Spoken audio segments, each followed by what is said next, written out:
just past 1:45, but looks like we've got a majority of our folks here.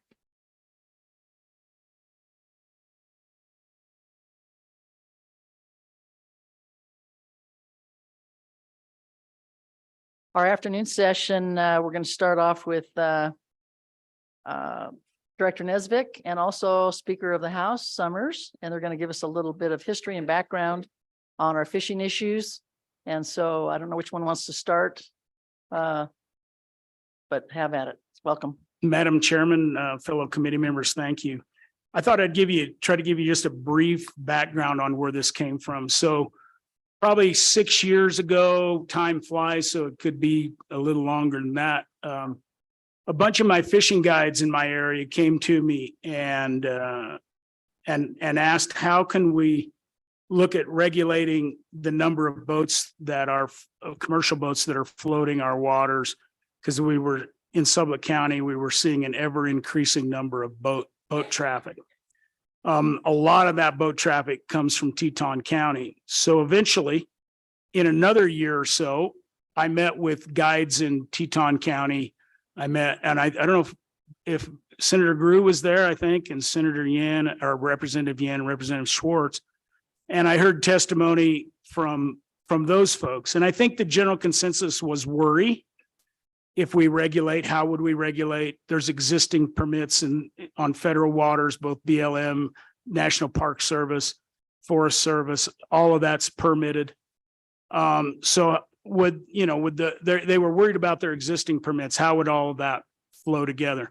But when asked the question, if this trend continues of ever increasing boats, do you worry? Do you worry that we need to regulate at some point? And there's been attempts in the past, and I think Director Nesvik can give you the history of when this was tried last to regulate and put them under the Outfitters and Guides statute. So that's the primary reason that I'm bringing this, is it was constituent driven, and it has continued to escalate, I think, in the number of boats seen on rivers.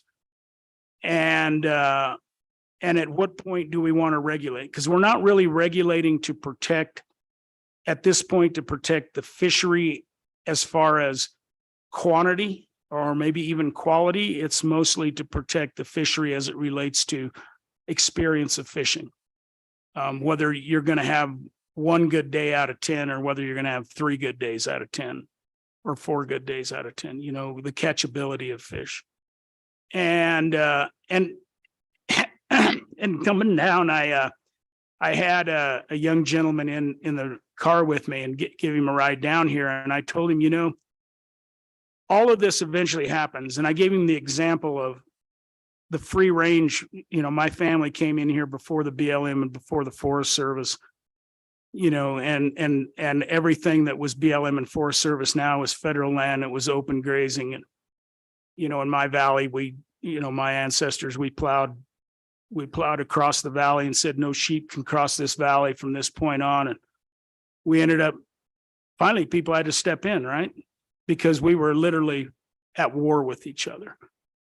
And I don't know, maybe some outfitters will get up and talk, but I've had multiple accounts of guide boats getting in fights with each other because somebody either didn't follow whatever protocol they thought should be being followed, or somebody got in front of somebody and tempers happened and they got in fights. And I think at some point when you get to that point, and whether you fix it this session or not, I don't know, but we ultimately have to work on this issue and regulate this resource like we regulate every other deal. Now, you can say whether hunting's good or bad. Hunting's a little different because the Game and Fish can issue a license for, a single animal, and they can do creel limits in rivers, but they typically don't regulate the number of people that fish those rivers. And so when you look at rivers, and he can correct all my mistakes, hopefully Director Nesvik will, but really they can set seasons, they can set creel limits, and they can close a river. So if a river gets too hot, where catch and release is killing a high percentage of fish, they can shut a river down, but they don't have the ability to regulate boats or guide traffic on rivers. So I came back this session. Last session, I believe Senator Baldwin, the session before this, Senator Baldwin ran that bill in the Senate, which was to give the Game and Fish Commission to regulate commercial boat traffic.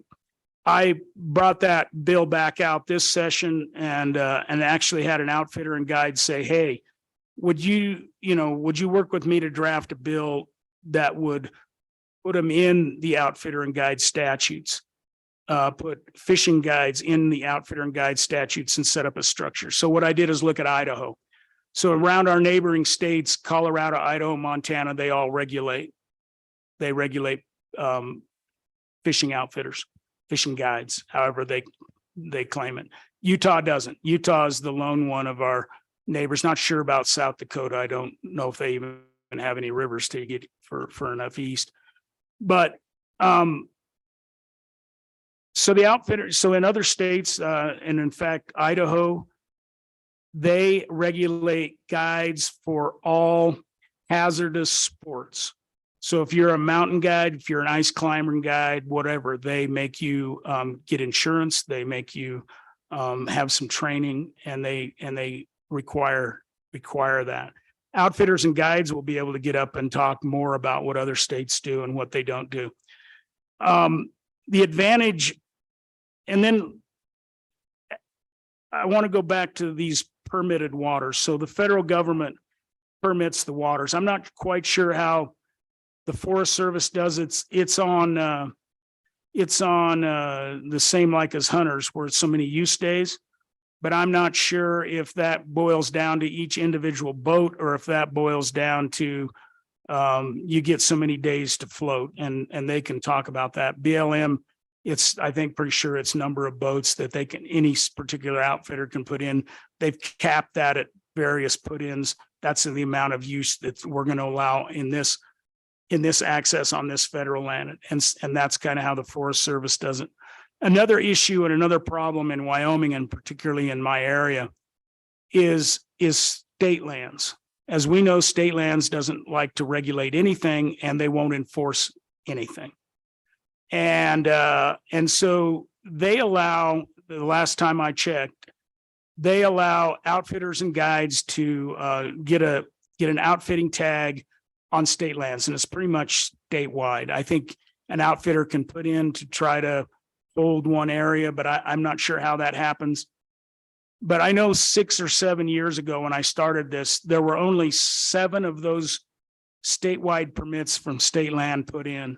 And I know we had 20 some boats being put in on accesses on the New Fork in one day. And I can guarantee you that 95% of those were guided trips. And so somehow we need to have a discussion. State lands, you're supposed to maximize the dollar for school sections, right? And so how you regulate that will have to take into account their constitutional requirements. But I told them, I said, if you buckled down and sold far fewer tags and increased the price, you would make far more money than you do now on these accesses. But state lands plays a role in it. And particularly, my ranch is on the Green, not on the New Fork, but I worry more about the New Fork because it's a smaller stream. It's a lot like the Salt for those that are in the Northwest. It's that kind of size stream. And I worry that over time, these smaller streams in particular are gonna get beat up. And then when you get out of the Teton County area, and Teton County area guides, a lot of their philosophies based upon what they see there. And then when you get into Sublette County, though, there's a lot of game and fish access. So like our ranch and the neighbor to the north, we have sold bank fishing easements, and before that, we granted a boating easement to the county. And so there are these public easements that there are no permits on. It's open water, come as you may. And the Game and Fish, I don't think has authority to even regulate the ones they created, probably because of the language that was created in those easements. And so I think there's some things, even if you don't want to solve the big picture, which I think you should, you need to look at these smaller issues as well. And the bill that I like, I drafted two bills, and one was let me get my organ. Here we go. One was House Bill 84, and that was that gave Game and Fish the authority to control the amount of commercial boats on rivers with a process, with a public process. I know the Game and Fish really doesn't want this beast, but I do think that they need to have it probably. And I think you would have to charge, you'd have to have a sticker on a boat, a guide sticker boat tag that you sold for so much money. Out of staters should be more, and defray the cost. They're going to have far more personnel. The problem in this whole system is enforcement. Federal government doesn't enforce theirs. State lands doesn't enforce theirs. And the Game and Fish can enforce things, but it's like, why would we enforce it when we don't have real authority? They got some authority, and you'll talk about where you do. And I know you do on state lands, but so enforcement's an issue. But enforcement's an issue on anything where people go too far. And I think we're at that stage. The other one I drafted, I had an outfitter and guide, and I'm not going to name that individual, but basically he said, well, let's draft a bill and put it in the outfitter and guide statutes. So currently only hunting outfitters are in the outfitters and guides. There are hunting outfitters that have fishing enterprises, but they're just kind of covered under that. So what I did is I took Idaho's statutes and I went through it and I circled the parts that I liked, and I gave it to LSO and I said, put it into our statutes. And then I said, put my 84 bill in there as well to give Game and Fish further authority to regulate the number of boats on river. And Montana does that. Montana, I don't know if it's a piece of the Madison at one time. They and Senator Grew and I were talking, they had one day a week where it was just in-state, local, unguided people, public fishing only, one day a week. So just to give the public a break from the guides. And they also had sections that they regulated the number of boats per section. I assume for resource reasons or for whatever reason they wanted to create that. I can tell you that, and just being flat honest, this nation evolved with our highways being our river systems. Commerce occurred on rivers. And so if you go back in time, if you try to regulate the public on public waters, to say the public, let's say we're going to regulate the number of Sunday afternoon inner tubes going down some river, I think you're going to have a hard time doing that constitutionally. I think by regulating the number of boats on rivers that are commercial, the Supreme Courts came down time after time that commercial activities can be regulated. And then there was some, I guess, LSO gave me more hope that was a potential path, and the fact that Montana had done it. But I think the time is right. I don't hear the problem getting any better. If anything, COVID exacerbated the problem and put more people out on the waterway. And I want to be, respectful of the industry. It is an industry. And in Jackson, it's multi-million-dollar industry. And I think we want to be respectful. If we're willing to go down this route, we got to be respectful how we do it. We have to be sure we respect those permits that people hold, which I completely convinced the commission would do if they ever had to regulate anything. And I know it puts the monkey on their back and not on our back, but I firmly believe that they go through probably a better public process than we do in the long run. And I think commission rules probably are more thoughtful than we oftentimes do on third reading amendments. in the legislature. So that's my story. Glad to answer any questions, or we could let the good director go and then answer them afterwards. Does anyone have any questions for Speaker Summers before we move on? No? Okay, we'll go ahead and go on, Director. All right. We'll probably have some afterwards though for you. Well, good afternoon, Madam Chair, and members of the committee. The good speaker's done an outstanding job of outlining the background of this issue. I'd add just a couple of quick things. So the speaker talked a lot about his part of the world and the Upper Green, the New Fork. The Snake is in Teton County, and actually, we've seen and heard very similar concerns in other parts of the state as well. Certainly pretty much the entire North Platte River system all the way until you get to about the Dave Johnson power plant is now commercially outfitted. And there's significant traffic in certain stretches of that portion of the Platte. The Bighorn River below the Wind River Canyon has had a significant increase in use and commercial activity over the last several years. We hear a lot of concern about that. Certainly the, other smaller drainages, but are becoming more and more, interesting to especially a lot of the non-resident outfitted commercial type folks. Bear River has started to see activity. So even the Grays River at times. So this is a problem that's not just limited to Speaker Summers' district. We've heard it across the entire state. And it doesn't seem to get any better. It's interesting. Chief Osterland found correspondence from, I believe it was 2001 within the department where there was concern about the Miracle Mile and down, for those of you that aren't familiar with Miracle Mile, it's on the Platte River system just above Pathfinder. And concern back then about regulating commercial use because it was getting to the point where people were concerned. Chief Osterland's going to give you a pretty good overview of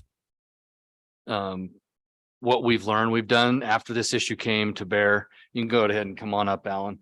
After this issue came to bear, we did some of our own data collection. We looked at use on the rivers. We looked at the potential biological impacts. And I think the story is that this is really, and the speaker outlined this well, that this is about quality of experience. This is not about any kind of a biological issue. These folks that come and commercially use these rivers, and even the folks that aren't commercially using them, that just fish them, our local citizens, they don't keep a fish. It's extremely rare for a person to keep a fish. They turn them all loose. And there's very little loss if they handle them right. There's very little mortality of these fish when they do a good job of handling them. And it's in their best interest to handle them well. And so we have not found that there's mortality from this activity. It's more about, I look this way and I look that way and all I see is more boats. And I go down the river and I get to the hole I wanted to get to and somebody's in it. Or this guy holds the hole till his buddy comes down and takes the hole. It's more of that, quality of experience between users than it is about anything else. I think it's about timing. I think it's about, the fact that most of these folks, they all want to hit the river at the same time in the morning. And so you might only have 20 boats use this stretch of river all day long, but all 20 boats use it at the same time. Whereas if they would have done 2 an hour, they might not have ever even seen each other. So there's a lot of complexities here. The good speaker was also right in the fact when he said that Game and Fish doesn't want it. He's correct. However, I put this on the list because I knew it was an issue. I knew that we hadn't come to any kind of resolution, and I'm here to try to find a way to come to a resolution, no matter where it ends up. We're here to help. This is a public policy decision. I'm certainly going to give you my perspective on the potential impacts to the department and what my concerns are from a department perspective, but we're ready to support and help in any way we can to address this issue for all of our collective constituents. So with that, I'd ask Alan to come on up here and do your PowerPoint.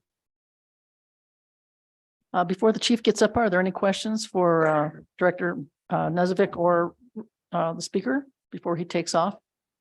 Anybody? Yeah, don't go too far then. Because I have one for you or two. Welcome, Chief. Welcome back. Good afternoon this time, Madam Chair, committee members. So I do have a PowerPoint, and then I'll go through fairly quickly and stop me along the way if you have any questions. But next slide, please. So as was mentioned, there's been numerous attempts draft legislation over the years. 1991 was the first year that we saw some potential legislation, and that was in the Saratoga Valley where there was some conflicts there between commercial outfitters and residents. And since that time, we've had draft legislation. I just brought that up to show that it's been around a long time. It's not a new issue. Next slide, please. So what as director mentioned, what we've done is we've looked at estimated commercial use throughout some of the higher profile rivers. And right now fishing's been good. And so it's getting a lot of national attention in some areas. And so I'll go through what we've done as far as analysis for the department, and then what our potential recommendations are, what we can do further, and just give you some background information about non-resident angling use as well. So next slide, please. So there's current regulation already on certain land ownerships around the state, BLM being one of them, Forest Service, Park Service, National Wildlife Refuge System, and then county government as you were in Jackson. Next slide. So Jackson region, it operates under the 2018 Snake River Management Plan. Regulates use May through September from Wilson to South Park. Maximum use 20 small craft, 25 fishing trips. Does not include sections in the park that's regulated separately. And then the lower sections of river regulated by the Forest Service. There's no unregulated or non-permitted sections. Next slide, please. So Casper region, BLM has permitted 18 outfitters. Right now, they're capped at 24, 23 has been licensed, so there's one still available. And the Casper BLM office issued 186 guide permits. That's for last year, 2022. 2740 trips reported, and that's just the Casper BLM office. So like Buffalo office, Worland office, Rawlins office makes up the remainder of that 5 licenses, and those figures don't capture that. And it does not include the Gray Reef stretch. If an outfitter is floating through BLM and doesn't use an anchor or doesn't get out of the boat, they're not required to be permitted. But if they touch the bottom of BLM land and fish or wade or use a BLM boat ramp, they need to be permitted.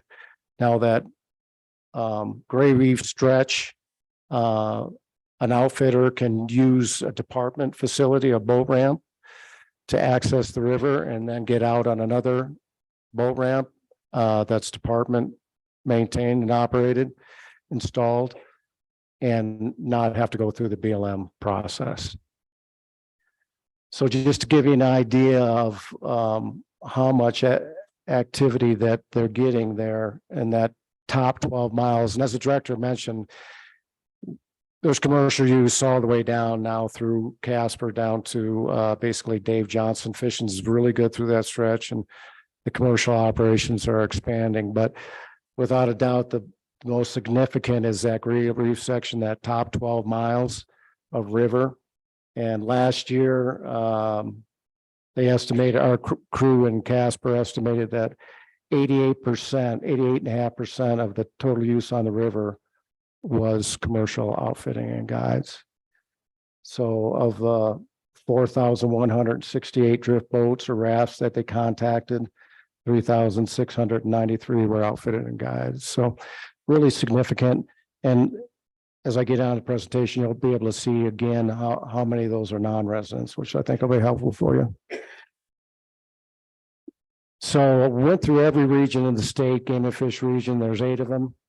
And some have more activity than others. Cody region has quite a bit of commercial use on it. Bighorn, Shoshone, Clarks Fork, and Graybull. About 11 outfitters operating 51 guides and over 2,000 angler trips per year. That information's a little bit stale, so it's probably more than that. And then it's 2018 numbers. And I can probably guarantee you for sure on the Bighorn, there's a lot more activity. Anecdotally, our folks figure that like this year, they've seen sometimes where there's 50 boats on the river at a time. So a lot of use. Laramie region, most of it's on the North Platte, upper North Platte. Quite a bit commercial use and also use on the Campbell River. And then there's also a lot of commercial use on private lands too. Next slide, please. Pinedale, about 17 outfitters operating mostly on the Green and New Fork rivers, about 175 guides, so a lot of use in that area. And most of that is June 15th through October 15th. Next slide. So in the Green River region, there's 2 different places. One is right below the Fontenelle Dam, and that's permitted by the BLM. There's about 20 guides. There's also some commercial use in the Flaming Gorge, 8 outfitters, and they run a lot of trips per year. But the one outlier is the Sietske National Wildlife Refuge, where there's 4 outfitters permitted to run trips in the refuge, and it's heavily regulated. So they'll limit the number of boats, how many people are on the river on a day, how many people can be in the boat. So that's probably the most regulated stretch that we have right now. Sheridan region, most of it's on private ground. Next slide, and that's the same with Lander as well. Next slide. So department evaluations, we've done quite a few evaluations stretching back for before my tenure. And I'll go through those real rapidly for you. Next slide. So we did a 2016 internal review of crowding, and the crews were tasked to look at the crowding issue. At that time, they didn't think that it was a biological issue. So they looked at just internal crowding issue, the whole social, the experience. 2010-18, we had the crews do a 10-year evaluation of trout populations on flowable waters to try to look at is there a population impact on those fisheries at that time and these highly commercial portions of the rivers in the state. Annually, our crews, since about that time, maybe even before 2018, have been putting trail cameras on some of these launch and takeout points, and then doing interviews with fishermen to try to get residency information, whether they're commercial operations, whether they're just residents or non-residents fishing on their own. And then in 2021, they compiled a lot of that use. And then also every year, the crews put together progress reports that put a little information onto what they found in these waters, and also updates on what the populations are. Next slide, please. And next one. So in 2018, waters evaluated were Platte River system, the Bighorn River below the Wetting of the Waters, Green River below Fontenelle, Salt, Green, and New Fork rivers. Next slide, please. So what they found is that trout populations at all evaluated areas showed no population impacts at that time. And we still believe that to be the case today. the heaviest angling use for both commercial and resident or unguided trips was on the Platte River system, Gray Reef, and Miracle Mile. And next slide, please. So this is kind of a synopsis of the administrative report that you should have received. You use digital time lapse cameras that I mentioned, and then they did interviews with anglers and the Bighorn, New Fork, North Platte, Salt and Green River, and Green and Snake Rivers, similar to the 2018 evaluation. 13 sites in 2019 and 15 in 2020. So you're kind of straddling that COVID time period. July and September were the dates. And basically what they wanted to get was a baseline of information so we could look and say, commercial use is increasing, it's decreasing. What are the populations doing? And then get a snapshot of what the breakdown is, resident versus non-resident. Next slide, please. Some of the busiest reaches saw boat use exceeding 50 boats per day and a fishing boat level of 15 to 20 boats per day. So if you're thinking about a statewide average, that's not a lot of boats per day, really, 15 to 20.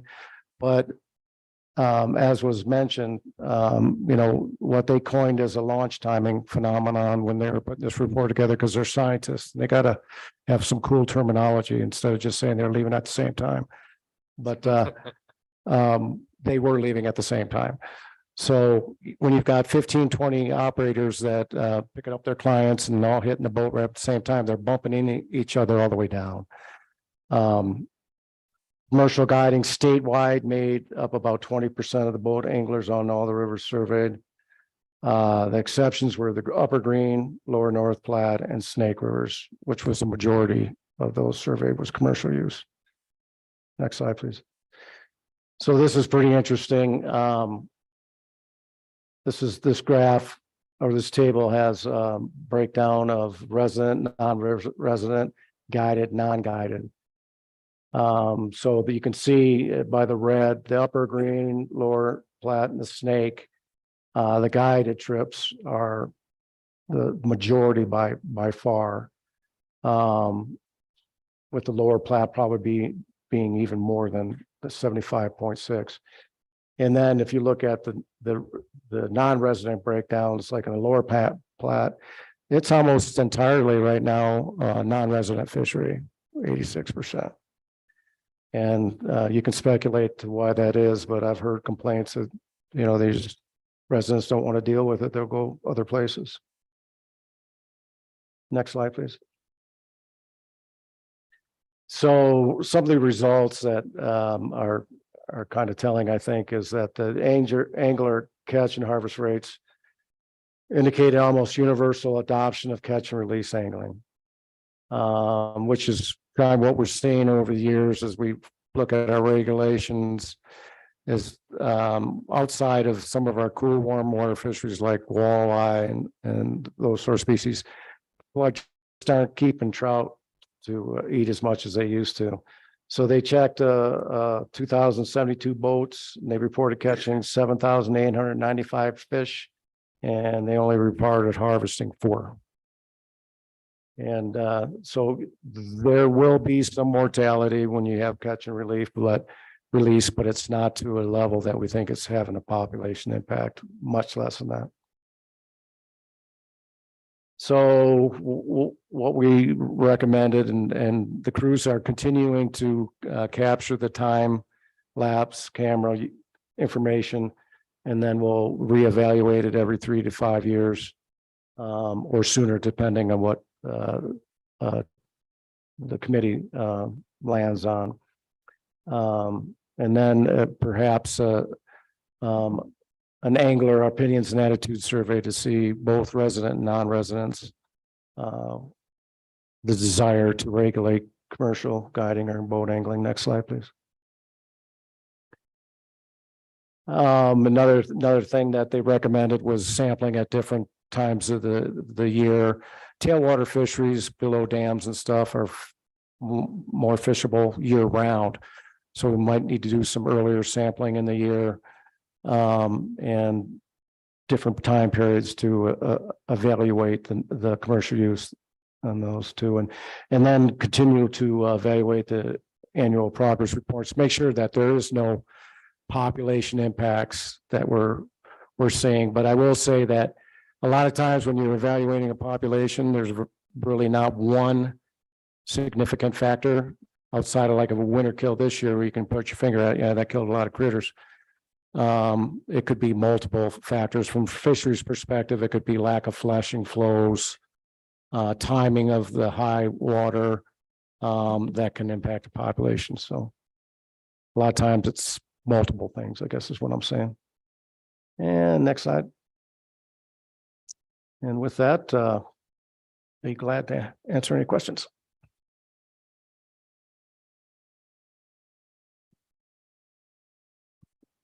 Okay, thank you for that presentation, Chief. Questions for either the chief or the director? Go ahead, Representative Western. Thank you, Madam Chairwoman. Mr. Osterlin, did I see the stat that 20% of traffic was outfitters? Is that an aggregate across all the rivers, or was that just a couple? I can't remember what that slide said. Go ahead, Chief. Representative Western, that was the average statewide. So, yeah, you can see higher rates on different stretches like the lower Platte and probably even right now, the Bighorn. Follow up? No? Okay. Other questions? Senator Drew, I knew you had one. Yeah, a couple. Thank you, Madam Chairman. I hear you talk about, with catch and release, that it's not affecting the fishery at this point in time. As you look out, we've been talking a lot the last, yesterday about a lot of things that may increase these numbers over the next few years. With outdoor recreation on the rise, and if we start moving it more in that direction, is that number, can you see that number from here, from where you're sitting now in some of the fisheries that are most impacted? Are we getting closer to that time where you would have a different, maybe a bit of a different look at that? Chief? So Senator Guru, that's a great question. That's one thing that our managers are trying to wrap their head around right now. So when they do our population surveys, a lot of time we use electrofishing equipment. So they're not killing the fish and they'll tag them and mark recapture, but you can see hook scarring on some of the most impacted areas as far as hook scarring are Miracle Mile, probably number one, and then that gray reef. And so if you look through, do a literature search, you don't see a lot of, there's estimates on what the mortality is from catch and release, and you can put a figure on that, about 7% generally.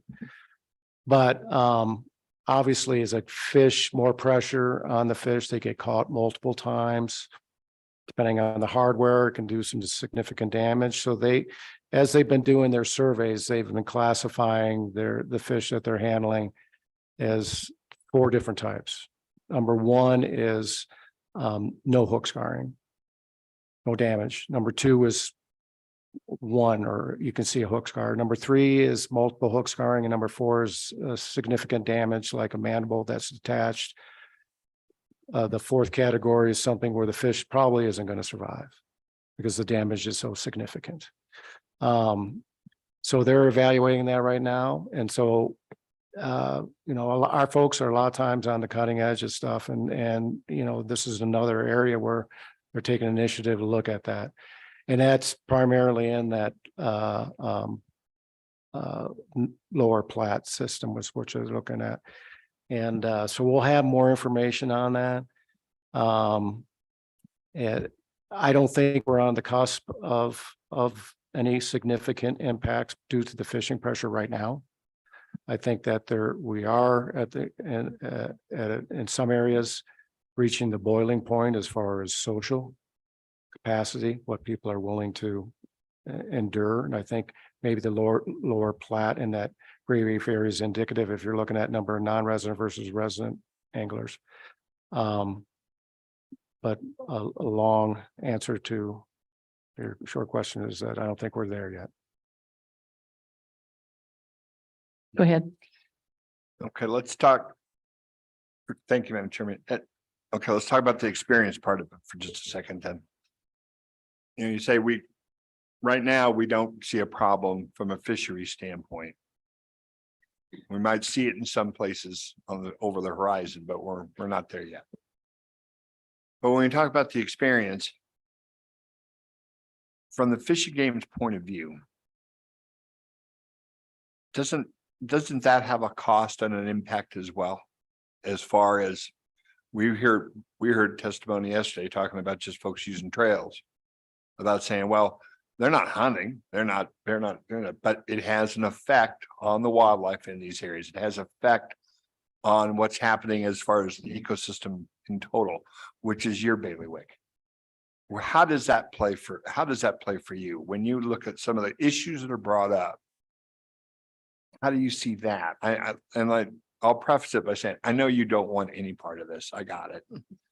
But that's something that we hear a lot about. And so I just wanted to get your take on it.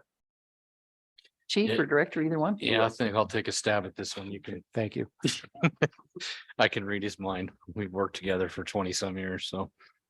I think that the chief was right when he talked about the fact that there's places where we are reaching a max capacity. And I'll caveat that by saying, we see the same things with hunting in Wyoming. We are very fortunate in this state to have incredible resources, and we also we've been able to enjoy hunting and fishing.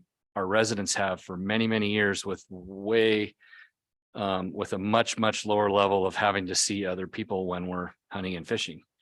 And so people have come to expect that, and they've made that their standard. I'm the guy too. I'm that guy that I'll pick a place to go where I won't see as many people versus where there may be more opportunity, because that's part of the experience for me. So I think for our citizens, I think this is an issue. Now, as far as impacts, like there would be just the human presence impacts along these rivers, I don't view it the same as I do like the incredible use that we have on the Bighorn Mountains now, because the use on the Bighorn Mountains is widespread. It has the potential to displace wildlife into other places where they're not the best, most suitable habitats. Whereas on a river, they're channeled into one spot and they're up and down that river. And so I don't see ecological impacts from their use. They're all drift boats, so there's not any kind of motors or oil or that kind of impact, pollutants. So anyway, that's just a kind of off the cuff answer to your question. Thank you. Follow through? No, okay, thank you. Other questions for the director or the chief? Madam Chair, I've got just a Representative few Winter. other things too after questions. I've Okay, got sure. a couple more things to fill in some gaps. Okay, Representative Winter, I think has a question. Yes, thank you, Madam Chairman. Director Nesvik and Chief Osterlin, does the Game and Fish have a handle on the number of non-resident boats and outfitters that might be utilizing or coming to Wyoming to utilize our streams? Director Go ahead. or chief? So Representative Winters, as far as hard numbers, no, but I can tell you that I do get calls occasionally from non-resident outfitters wanting to know what the requirements are to come outfit in the state. And I do know that there's quite a few that come from the Front Range and they'll go fish the Miracle Mile or the Lower Platte. Some come from Montana, some come from Idaho, depending on the time of the year. Some from Utah. So it is happening. But as far as a hard number for you, I couldn't. Follow up? Go ahead. Yes, thank you, Madam Chairman.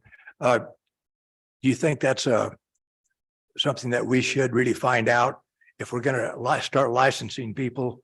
Maybe we ought to know who's the culprits and who aren't. Go ahead, chief. Yeah, Representative Winters, that's certainly something we could incorporate into our interviews when we're out on the water. some areas that, where they're accessing the river on department owned or operated facilities. Where they don't need anything, we'll probably get a straight answer, yes. If they're accessing the river on the BLM point where, they need to be permitted by the BLM, we probably wouldn't get a straight answer that, they're with friends. But it's something we could incorporate and try to get a hard number on for sure. Well, one thing I would add there, Madam Chair, Representative Winter, is that in some cases, it's, to the local folks, it's somebody from out of county. It's not, and to them, it's the same whether it's a non-resident or somebody from a different county. If you're in Sublette County and the water's all muddy in Teton County and all of those boats show up in your county, that they don't care if they came from Idaho or Colorado or Teton County. It's somebody new in their area. And then you go to the Platte, like Alan indicated, and there's certainly Colorado guides and outfitters on the Platte for sure, and probably quite a few, but we could find that out. Give an estimate. Follow up there, Representative, go ahead. Yes, thank you, Madam Chairman. I think that's a good idea to pursue, but I'm concerned about these other surrounding states that are coming to Wyoming to recreate, and because they got too many regulations there and where they come from. And so we just need to have that in mind when we're working with these folks. It sounds like we need to get some regulation somewhere. I'm not sure the current outfitters association or outfitter board wants to get involved in this too much, but maybe it sounds like it's a pretty big deal. Maybe they ought to have their own fishing board. So, thank you. Other questions? Okay, go ahead then, continue. Yeah, so Director. Madam Chair, just a few other things that I think are important information. So Alan mentioned Flaming Gorge, and there is now commercial use at other reservoirs as well. Glendo, Pathfinder, I know for sure. I'm sure there's commercial use on others. As far as department authority goes, currently we have the authority to regulate watercraft in the state. And we have the responsibility for watercraft safety in the state. As far as regulating water, and we do not want that either. We have no authority to regulate water or really access to it other than on department-owned lands. As far as state lands go, we don't have the authority to enforce rules of the board with a few exceptions. So we can enforce, we have an agreement, and there's a board, there's a statutory provision where we can do the law enforcement for camping, campfires, and off-road use on state land. But other than that, we don't have any authority to enforce a board rule, an order of the Board of Land Commissioners. Our concerns with taking over any kind of responsibility regarding regulation on this commercial use is, first of all, the administration of permits. And then, that the second part of that is just issuing licenses will not solve a problem. There has to be the actual use and the timing of the use, and that experience part of this has to also be regulated if we're going to address the problem that we're hearing from folks. And so there's an administrative burden there to determine what's appropriate, what's not appropriate, not overregulate it, not underregulate it. And then, as the speaker mentioned, the enforcement workload I would view as being significant, especially early on, because anytime you have a new law, there's some folks that are just very innocently not going to know about it, and so the best way to get the word out is to conduct educational law enforcement. But there will certainly be, as we've seen in the big and trophy game outfitting industry, there will be that very small select group that will try to bend the rules and find shortcuts and break the new law. And that will be an enforcement workload. And frankly, right now, my game wardens are tapped. We're at a point where, we feel like it's having an impact on our ability to retain our game wardens. And we do have a shortage right now. We're having a hard time recruiting. And adding any more workload to my game warden's plate is not something I think is in the best interest of the department. Again, as I stated earlier, this is a public policy decision, and we will be here to help find a solution no matter which way it goes. If it ends up in our lap, we'll figure out a way to implement it. But I know I need folks to know what our concerns are and what the impacts are going to be on the department. If the game warden is down dealing with a complaint about, some commercial user that doesn't have a permit at the Miracle Mile, it's 2 hour drive from Casper.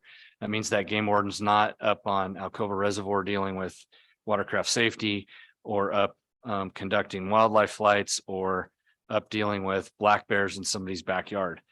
And all important duties for our wardens. So a couple other quick things, not to make this any more complicated, but it is important for folks to know there are other commercial uses that related to hunting that are not regulated. So right now, if you are going to commercially outfit somebody to big game or trophy game hunt, so that's all the big game species, and then black bears, mountain lions, gray wolves, you fall under the purview of the Wyoming Outfitter Board. If you guide a turkey hunter, you do not. There's no licensing, there's no requirements, and the same with waterfowl. And there are certain parts of the state where waterfowl commercial use is becoming more and more prolific. Last thing I would say is that, having some experience with this over the last several years, I really think that creating another task force or another study broad to study this topic, it hasn't gotten very far in the past, and I'm not so sure that when you folks decide what the right way to go is that you don't just provide the authority to whoever that may be. Maybe it's a new board, maybe it's the outfitter board, maybe it's the Game and Fish, but give them the authority, let them go promulgate rules and work it through a public process where there can be a lot of study and public comment before it actually becomes law. Because I've seen this before. It's problematic when this body that has so many other issues to deal with in the interim tries to dive into something that's complex like this, that has a lot of detail, where I think that a potential legislative solution is to give the authority to an agency that has the ability to promulgate rules and let them go promulgate rules. So I would stand for any other questions, Madam Chair. Any other questions from the committee? Yes, go ahead, Representative Singh. Thank you, Madam Chair and Director. How often are there accidents occurring on these river systems, and how crowded are the rivers when that's happening? Director? Yeah, Madam Chair, Representative Singh, the accidents with regards to this kind of like drift boat use, they're very low. There's very few. Most of the boat accidents that we deal with are on the bigger reservoirs. Occasionally, there are some, I can recall a few where we've had serious incidents on the rivers where a drift boat becomes capsized and somebody's drowned, as an example. But for the most part, the boating accidents are in the more really related to motorboats on the reservoirs. Follow up, go ahead. And any past rescue type missions, what kind of logistic operation are you guys looking at for that? Director? Yeah, Madam Chair, Representative Singh. So a lot of the, while we have the responsibility for watercraft safety, a lot of the local efforts with search and rescue or dealing with watercraft on rivers is done by the local sheriff's offices and Game and Fish. We have in every place where we've got a major water, we have trained people with boats to respond to those situations. So we've got the equipment and the training. But most of the time, those efforts are focused towards the lakes where we have more boat crashes. There's not a lot of search and rescue on rivers. Other questions? Committee? Oh, go ahead, Senator Guru. Thank you, Madam Chairman. I go back to something that Representative Winters was just talking about. I agree with what he's saying about, former member of this committee, as you say, we don't know what we don't know. But when he said, or what I heard him say, about, we don't want to just go out and make people get licenses just to do it. because we don't want to overregulate, and I agree with that. On the same token, if we don't have some sort of mechanism, we can ask people questions at the takeout point, but sometimes they'll answer them, sometimes they won't. Where if we make people register, then on the front end, we're going to find out some information off the top that may help us answer the questions. Mhm. So in other words, maybe not regulate anything other than say you need to register, and then we can take it from there. Is there any, well, let's just start with that. Let's just say, and it's okay to tell me how epically dumb of an idea that is. You just say it's not the worst idea you've ever heard, but it's in the top 3. Okay. So that's okay. Director? Madam Chair, Senator Drew. So no, I don't actually think that's a bad idea. I think that, but it would require a statute. It would require, there's no authority that any agency that I'm aware of has to go out and require registration. And then, we require boat registration. So if you're going to operate your boat, you got to be registered if it's a motorboat. But we don't have any authority to be able to require commercial users to register to obtain a license or of any kind. And so we'd have to start there. If I can follow up. Oh, let's go ahead. Another point in what you were talking about, what you can regulate and what you can't, as far as, you can regulate boats and you can regulate put in points that you control, land that you own or lease or control. How big of a number is that of the put in points across in the areas that we're talking about right now are the biggest problem? How many of them are under your control versus control of BLM, someone else, private operator, 10%, 20%, 80%? I mean, is there just a Madam Chair, Senator Drew, I'll just take a swag at it. I don't know for sure, but it's in that 25% to 50% range is my guess. When I think about the major systems where we've got issues now, like the Bighorn, we have a lot of access points on the Bighorn. We have a lot of access points on the Platte and a lot of access points on the Green. And so there's, 25 to 50 is my off the cuff guess. Other questions for the director or the chief? Okay, great. I'm sure there'll be some more after a while. So thank you for your presentation. We appreciate it. Next up, we have the Wyoming State Board of Outfitters and Professional Guides. I think they're going to do a little presentation for us. Welcome.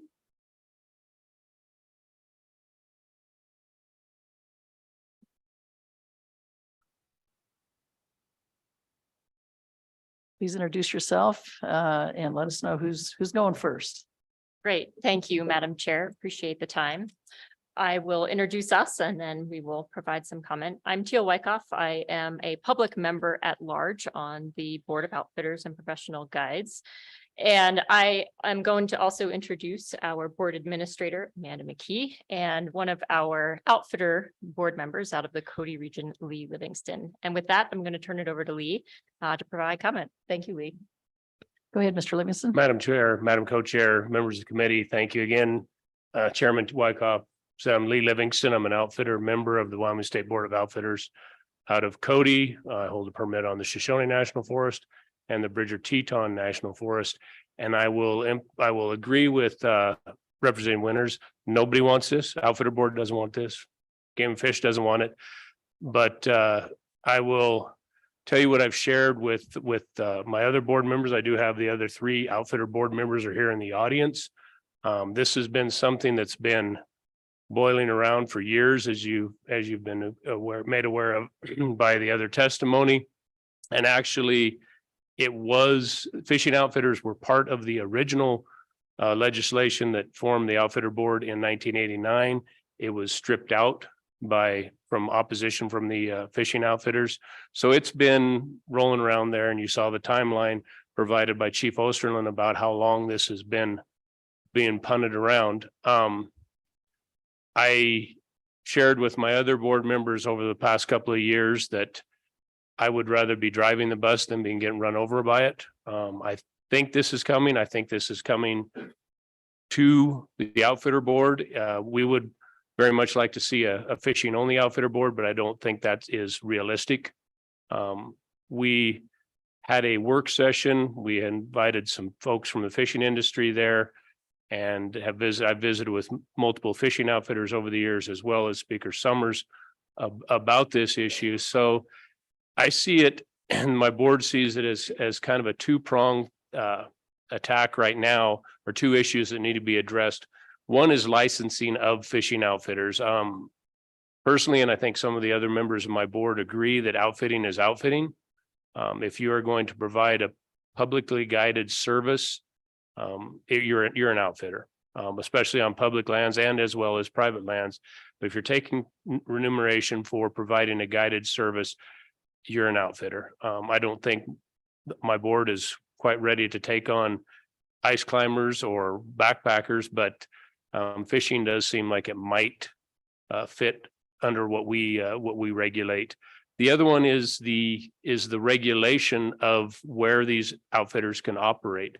And that the licensing, I believe, my administrator might throw stuff at me, but I believe that the licensing part of this is probably the easiest part of it. And the regulation is going to be difficult, as you were speaking with Director Nesvik earlier and Chief Osman. The regulation of this is going to be tough. When you have a land management agency such as Forest Service, BLM, or even the state, the regulation is much easier than when you try to regulate water. But I won't dive down that just yet. Again, I think the licensing part of this is something that we can accomplish. There would be a fiscal note attached if we have to take this on. It's kind of hard to know how much it's going to cost without knowing how many fishing outfitters we would have out there. But again, I think in visiting with the board and our administrator, I believe this is something that the Board of Outfitters could accomplish. And I'll stand for any questions on that. Questions for Mr. Livingston? Go ahead, Representative Storer. Thank you, Madam Chairwoman. And Mr. Livingston, I'm probably one of the few people in this room old enough to have had a fishing license as a guide in the late 1980s, early 1990s. I'm just trying to remember and tell us a little more about that history of when the Outfitter Board was created, why fishing guides were included, why they were taken out at the time, and just what the thinking was there and what you think may be different at this point in time. Mr. Livingston. Madam Chair, Representative Storer, I will try to add to that, but I see my former fellow outfitter, Representative Winter down there. He might be able to add to it too. I just know that from the history provided to us by former Administrator Jane Flagg of the State Board, she indicated that fishing outfitters were included in the original legislation and that they were stripped out. When the State Board of Outfitters was formed, hunting outfitters were under the purview. Prior to that, they were under the purview of Wyoming Game and Fish Department. And that was a few years before I got my license, my outfitting license. But when Game and Fish was regulated, and Director Nesvik might be able to fill in some blanks here if I make a mistake, but I believe that you could basically just go buy your outfitting license. There might have been a few other parameters more than just going and buying that proof that you had an operation and outfit to operate, but you just basically went and bought. I know that when I was a guide and I first started guiding and they were under the purview of the Wyoming Game and Fish Department, I just went to the local hardware store and bought my hunting guide license. So there were already licensed outfitters in the state of Wyoming, hunting outfitters. And when they decided that they needed to create a state board of outfitters and guides, those folks that were already licensed were just grandfathered in. Fishing outfitters were not licensed. And so I believe that might have been some of the pushback. And that's some of the pushback we are experiencing now from the industry is we're not licensed right now. How are you guys going to do this? Multiple questions out there about how this is going to look if it goes forward. But again, I think we need to be driving this bus and not get run over by it. People have been beating on our door for a long time about do something about it. Other questions? Go ahead, Representative Winter. Thank you, Madam Chairman. I'll just respond to Mr. Livingston's message here. I don't remember. I think you explained it pretty well, near as I can remember. But I don't remember the real reasons for establishing the outfitter board. I got my outfitter's license in 1981, and there was a little test to take. Didn't amount to a whole lot, and they just said, "Here's your license," and it was great. But things have changed a lot, so we just need to work at it where we need to. So, thank you. Question, Mr. Livingston, if I could, just out of curiosity, some of the states around us that probably require licensing for their outfitters, do they have a different rate for out of state, a different rate for in-state? Do you have any idea what those fees are and what kind of requirements they have to get one of those? Or maybe one of the other folks on the panel maybe can answer it. Madam Chair, it's a good question. To my knowledge, no other state has a different rate for and I think that's for resident or non-resident outfitter. And I think that starts getting into the interstate commerce.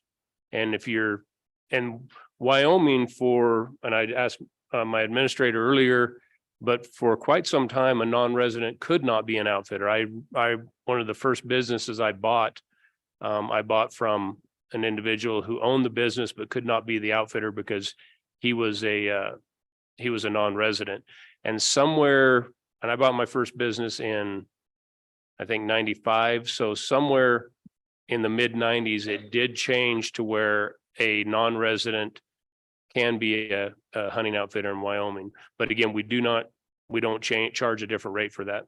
And I don't think that any of the other states do, but I can't say that with authority.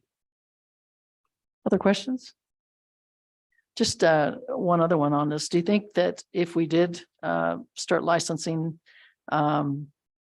would it help put a cap on the number of folks that are out there guiding? Would it help our numbers with some of these heavily used fisheries? What do you think on that?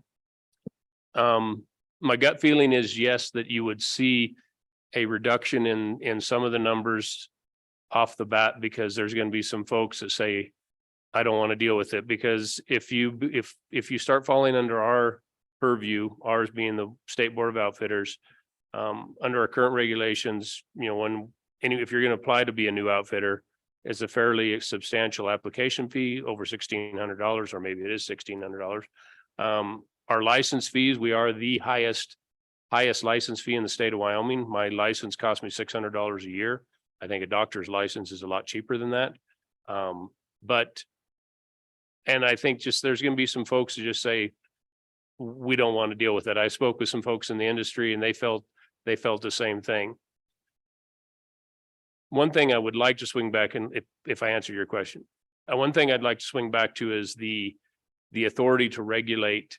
There were some folks that came to us years ago and said, we need to put this under your purview, then you can regulate them. And under our current statute, there's some problems in the language.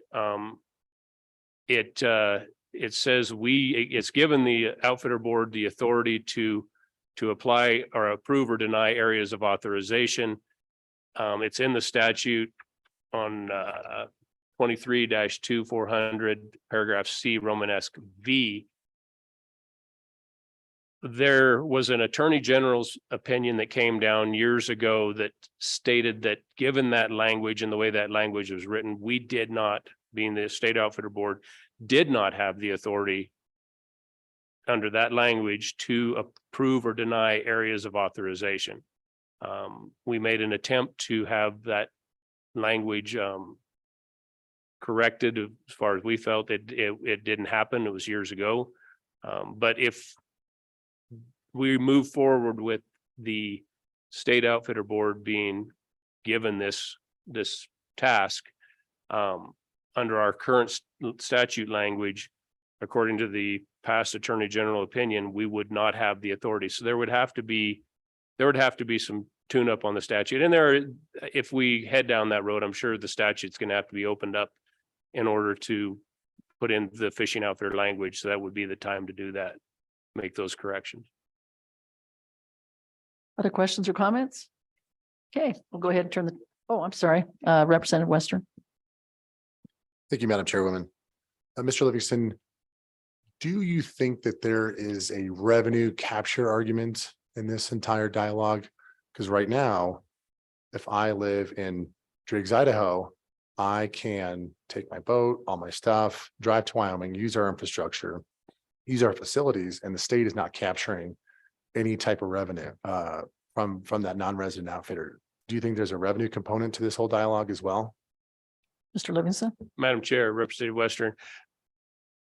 As sitting here as a state board member, the revenue capture for us would be the license fees and the guide license fees. And that would be, that's currently under our authority. That's the only revenue that we can capture.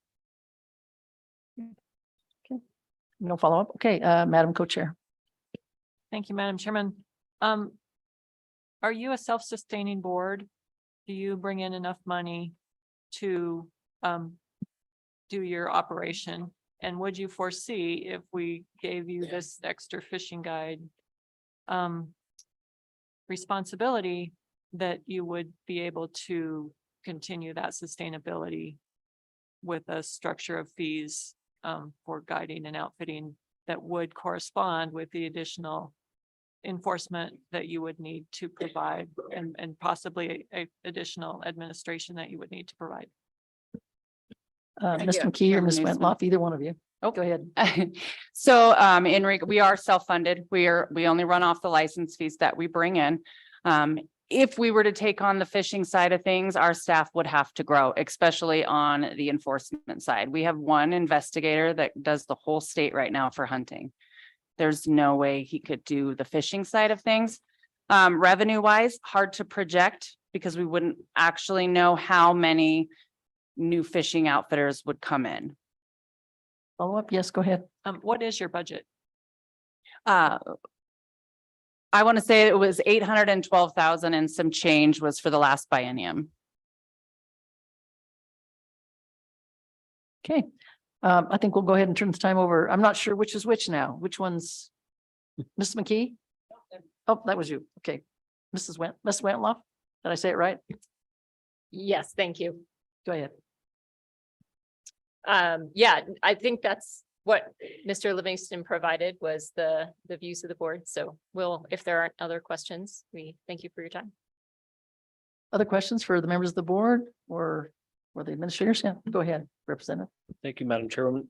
One question and generally, how many licensed on the hunting side, licensed outfitters year to year, price some give and take, but for 2022, how many did you have under your board? Go ahead. Madam Chair, Representative Byron.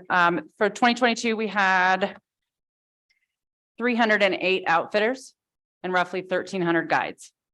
We're currently sitting at 328 outfitters for 23. Do you want to follow up or are you good? Okay. Other questions anyone has? Thank you so much for all that information. It's very helpful. Thank you for the time.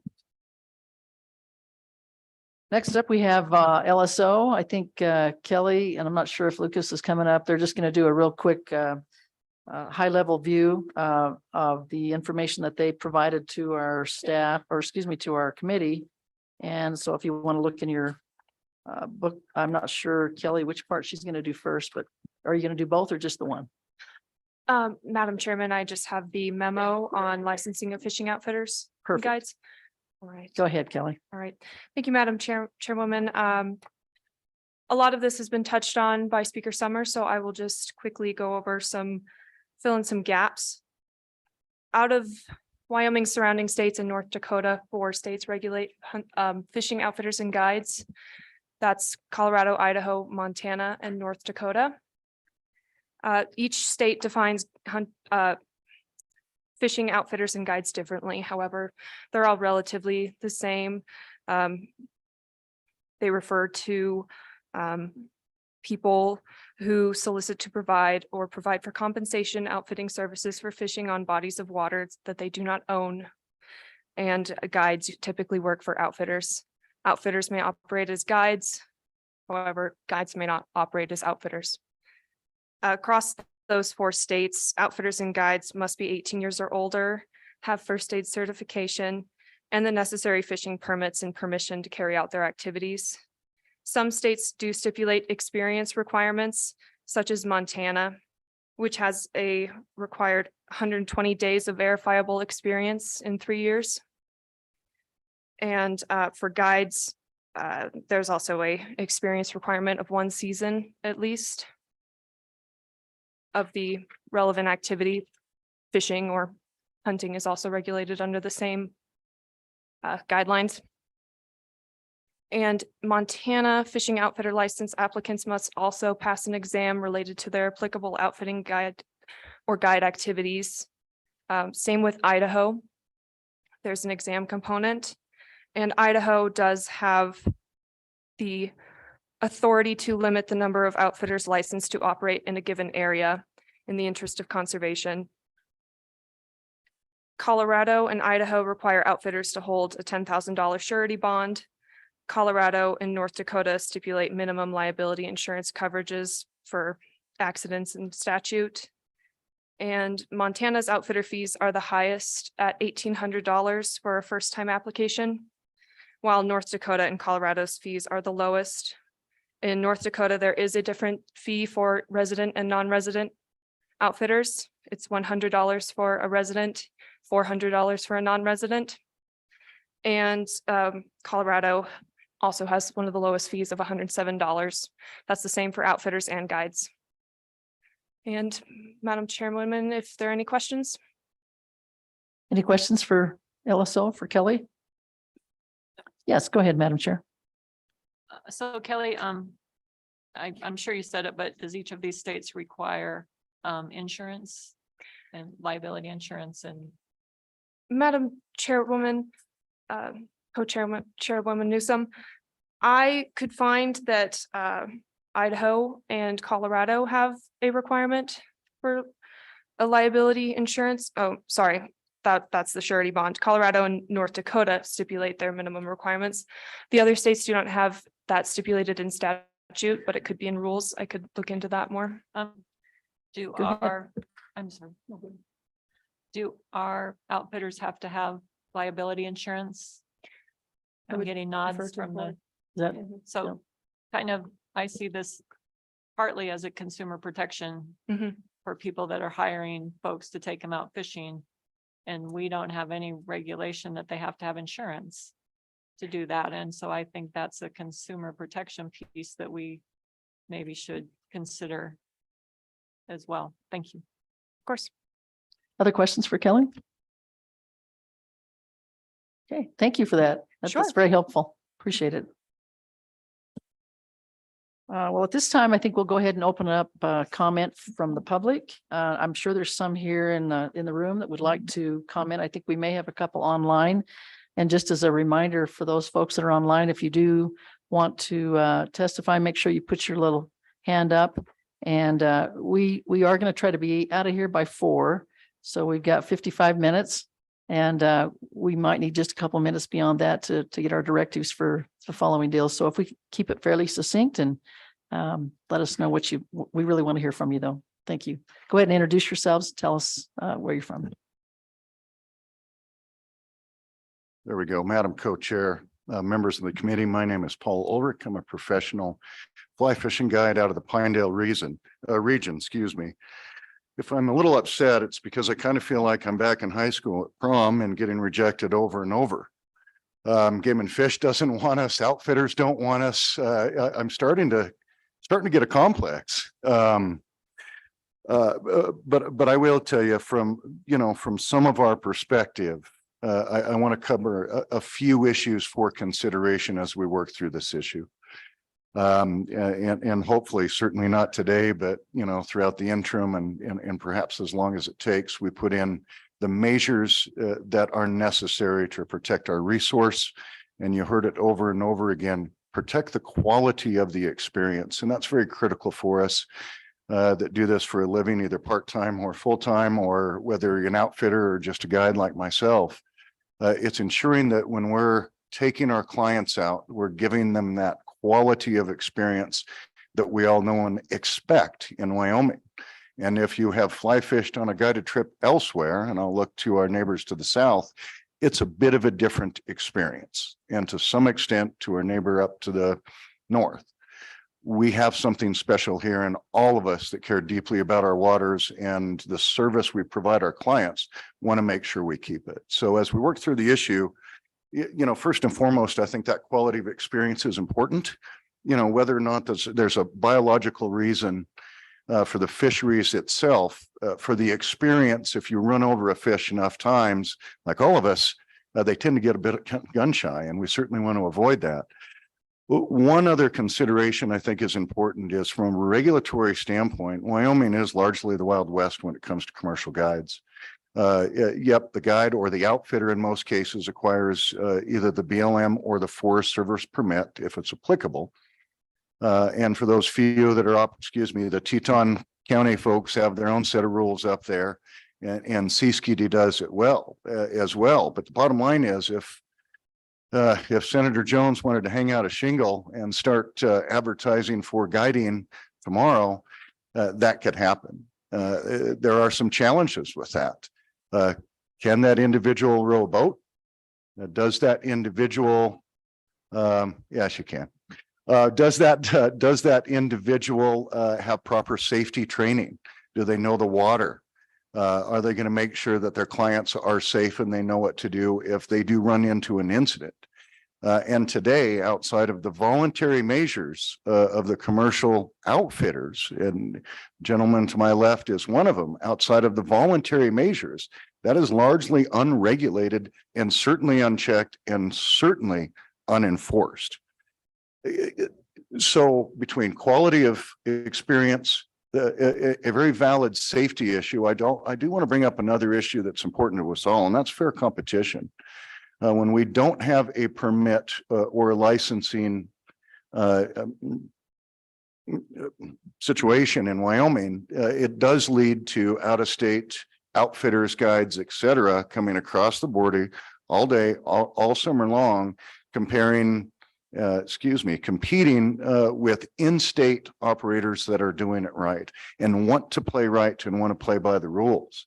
They have their BLM permits. They've got their Forest Service permits. They're training their teams right, and they're contributing to the Wyoming economy.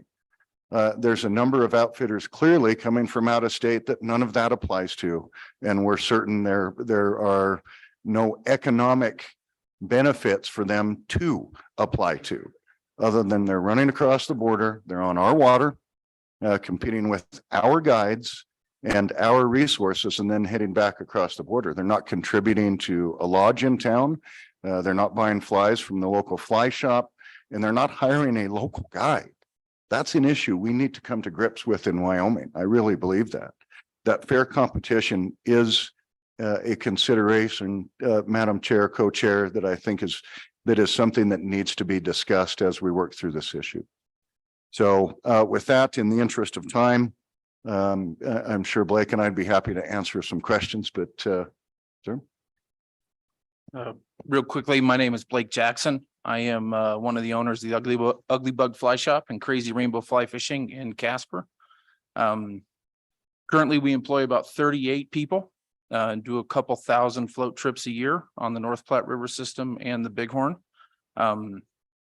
as well as being the largest private landowner across the river from the new BLM land purchase acquisition on the Gray Reef stretch. So that land acquisition by the BLM has now made it easier for non-resident guides, non-permitted guides, as well as other guides operating on that stretch, because they can now stop and eat lunch and those sort of things. And in the past, with both sides being private, it wasn't quite as convenient as it is now. Unfortunately, in the Casper region, our permitting body is solely the BLM. And to speak relatively bluntly, we've kind of been let down by their lack of engagement and enforcement on their permitting. So like you saw before, there's about 23 permits that are issued in that drainage. Luckily, there's only about 10 operators that really operate or consist of those 23 licensed permit holders. Obviously, we would have a much larger overcrowding issue if all 23 operated as they could. So it's now, to me, reached a bit of a capacity where we're starting to see long-term guests that have been with us for a number of years choosing not to return due to river traffic. So although we're not having trouble finding new guests, we're basically trading, a 15-year returner guaranteed sort of guy you can count on or gal you can count on to having to market and find new people. So a couple quick economic breakdowns. I did a little cooperative study a couple years ago with Visit Casper and our tourism board. And it was a pretty short survey. We did basically a 1 week long survey with all of our guests through the Ugly Bug Fly Shop. We found that each one of our guests was spending about $583 per day. So each boat has 2 people in it. So, we're over the $1,000 mark per day. So roughly that would equate, to somewhere around $2.5 million of economic benefit. So last year I put 713 nights in local hotels in Casper. That obviously it's very difficult for me to capture restaurant tickets and, all the extra odds and ends that go along with that. But I do feel like we play a part in the economy. Would like to, to keep that going, care for our local economy, but also express that unfortunately some of the people, like Paul has mentioned, coming from the outside aren't necessarily paying into that system quite the same, right? If you come up from Fort Collins on a day trip to fish the Gray Reef, your money's really not circulating around the state of Wyoming the same way it is with an employee from the state. And then to speak to Paul's point about a little bit about playing by the rules, we're in a unique situation. So I do hire all of my fishing guides as employees solely because I've been audited a few times from Wyoming Workforce Services. When it comes down to the nuts and bolts as the way they classify an independent contractor or an employee, it gets really difficult with a fly fishing guide. So it is stated that they're supposed to be able to hire a replacement or have a fill-in for their replacement. As Paul has mentioned, there's a special skill set, often first aid, CPR, insurance, all those things that don't make it easy for them to find a replacement for their job. And it's really almost impossible to hire an independent and not give them parameters as to when they have to show up, what time they have to have clients back, and have some regulations. So therefore, Workforce Services found that in the past, the people that we had hired as independent contractors were actually employees. And so therefore, we have moved on as hiring as employees, but a permitting system, licensing system would very much clean up that process for us, right? Much like Montana or even the big game side of things, the state now knows how to classify and deal with a licensed guide. I'm very familiar with Montana's system, was part of that for many, many years, and I'm very close to their organization and can kind of understand what's going on and some of the breakdowns that they've gotten that system. And yeah, with that, I would open it up for questions. Be happy to answer anything we can. Thank you for your testimony. I appreciate all that good information. Stick around. I think we have some questions. Madam Chair. Thank you, Madam Co-Chair. Could you describe to us, you referenced your experience in Montana. Could you describe to us when you guide in Montana, what that looks like from a financial aspect and from a kind of when you hit the water, what does that look like? Go ahead, Mr. Jackson. Sure. Thank you very much for the question, Representative. So Montana's system is set up in a sense that both outfitters and guides are licensed. Guides often can move and work for multiple different outfitters, but each outfitter basically signs the guide permit or signs, the back of their guide permit so that when it's checked, they know who you're working for at that point. And then the outfitter then uses that specific guide number to go within their logbooks. So for instance, my guide number in Montana, randomly, I still remember it. It's 10,718. That number would follow me, even though my license is not current there now. If I went back to Montana, that number would get registered back into my name through my small business license with the state of Montana. So in order to get my guide license, I had to show proof of insurance. I had to submit the proper paperwork as far as usage days or number of days that I've rode and logbooks, and then have a licensed outfitter that has the permits for that specific watershed. Then I have to work under that permitted process. So there's multiple tiers to it, but the Montana system in that sense works very well. The breakdown that has taken place in Montana is the Board of Labor has been tasked with overseeing that, as well as the enforcement. And as you can imagine, the Board of Labor doesn't necessarily have an enforcement arm. So there's really no enforcement.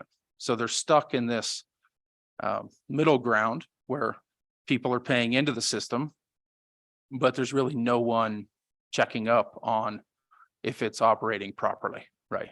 There's a couple of agents that will report, or a couple of game and fish agents, from my understanding, that the Board of Labor works with to investigate complaints or if they know someone is acting illegally. But it does not happen very often. Follow up, go ahead. Thank you, Madam Chairman. So do you recall what you paid for an outfitter's license and what you paid for a guide license? And if you paid an out of state differential? Go ahead, Mr. Jackson. Thank you for the question. The outfitter license is $350. The resident guide license is $150 in Montana, if I'm not mistaken, or at least it was when I used to work there. I definitely think that could be increased.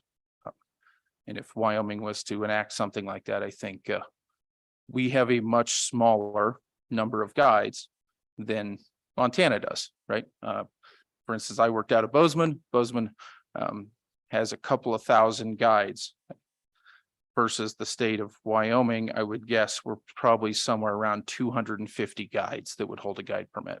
So we don't have enough people to pay into the pool versus Montana to have that low of a standard. But I also think that would help. A higher fee would actually help clean up some of the overcrowding. Yeah, go ahead, Mr. Representative Western. Thank you, Madam Chairman. Like, thanks so much for coming all this way. It's certainly a long drive from our side of the state to this one. I really appreciate your testimony. You obviously, few have more exposure, at least on the plat, than you do to these issues. Just asking for some clarification here. It sounds like you're advocating for a outfitting cap on the plat, or that's kind of what I gathered. I mean, both for resident outfitters and for non-resident. Is my understanding accurate? Go ahead, Mr. Jackson. Thank you for the question, Representative Western. Simple answer, yes and no. So in a way, I feel like we're our own worst enemies, right? For instance, my business and some of my colleagues in the Casper area have recognized that there's been some overcrowding issues. We all made a concerted effort to cut back a little bit. Unfortunately, because we cut back, that now left space for license holding non-resident outfitters to pick up those days.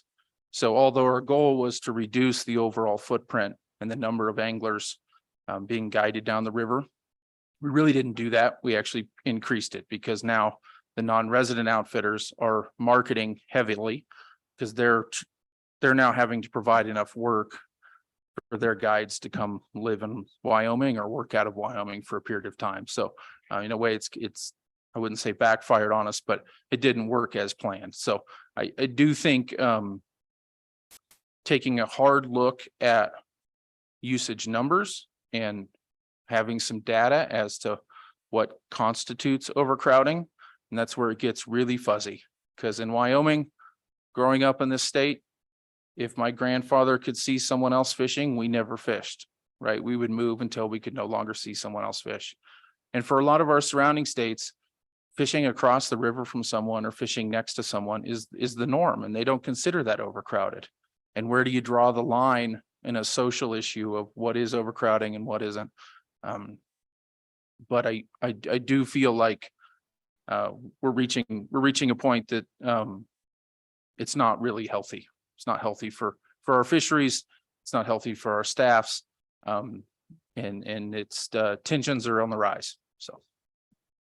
Follow up, go ahead, Mr. Representative Western. Thank you, Madam Chairwoman. So experience is huge. That is the core of your business. Without that, it's dead in the water, pun intended.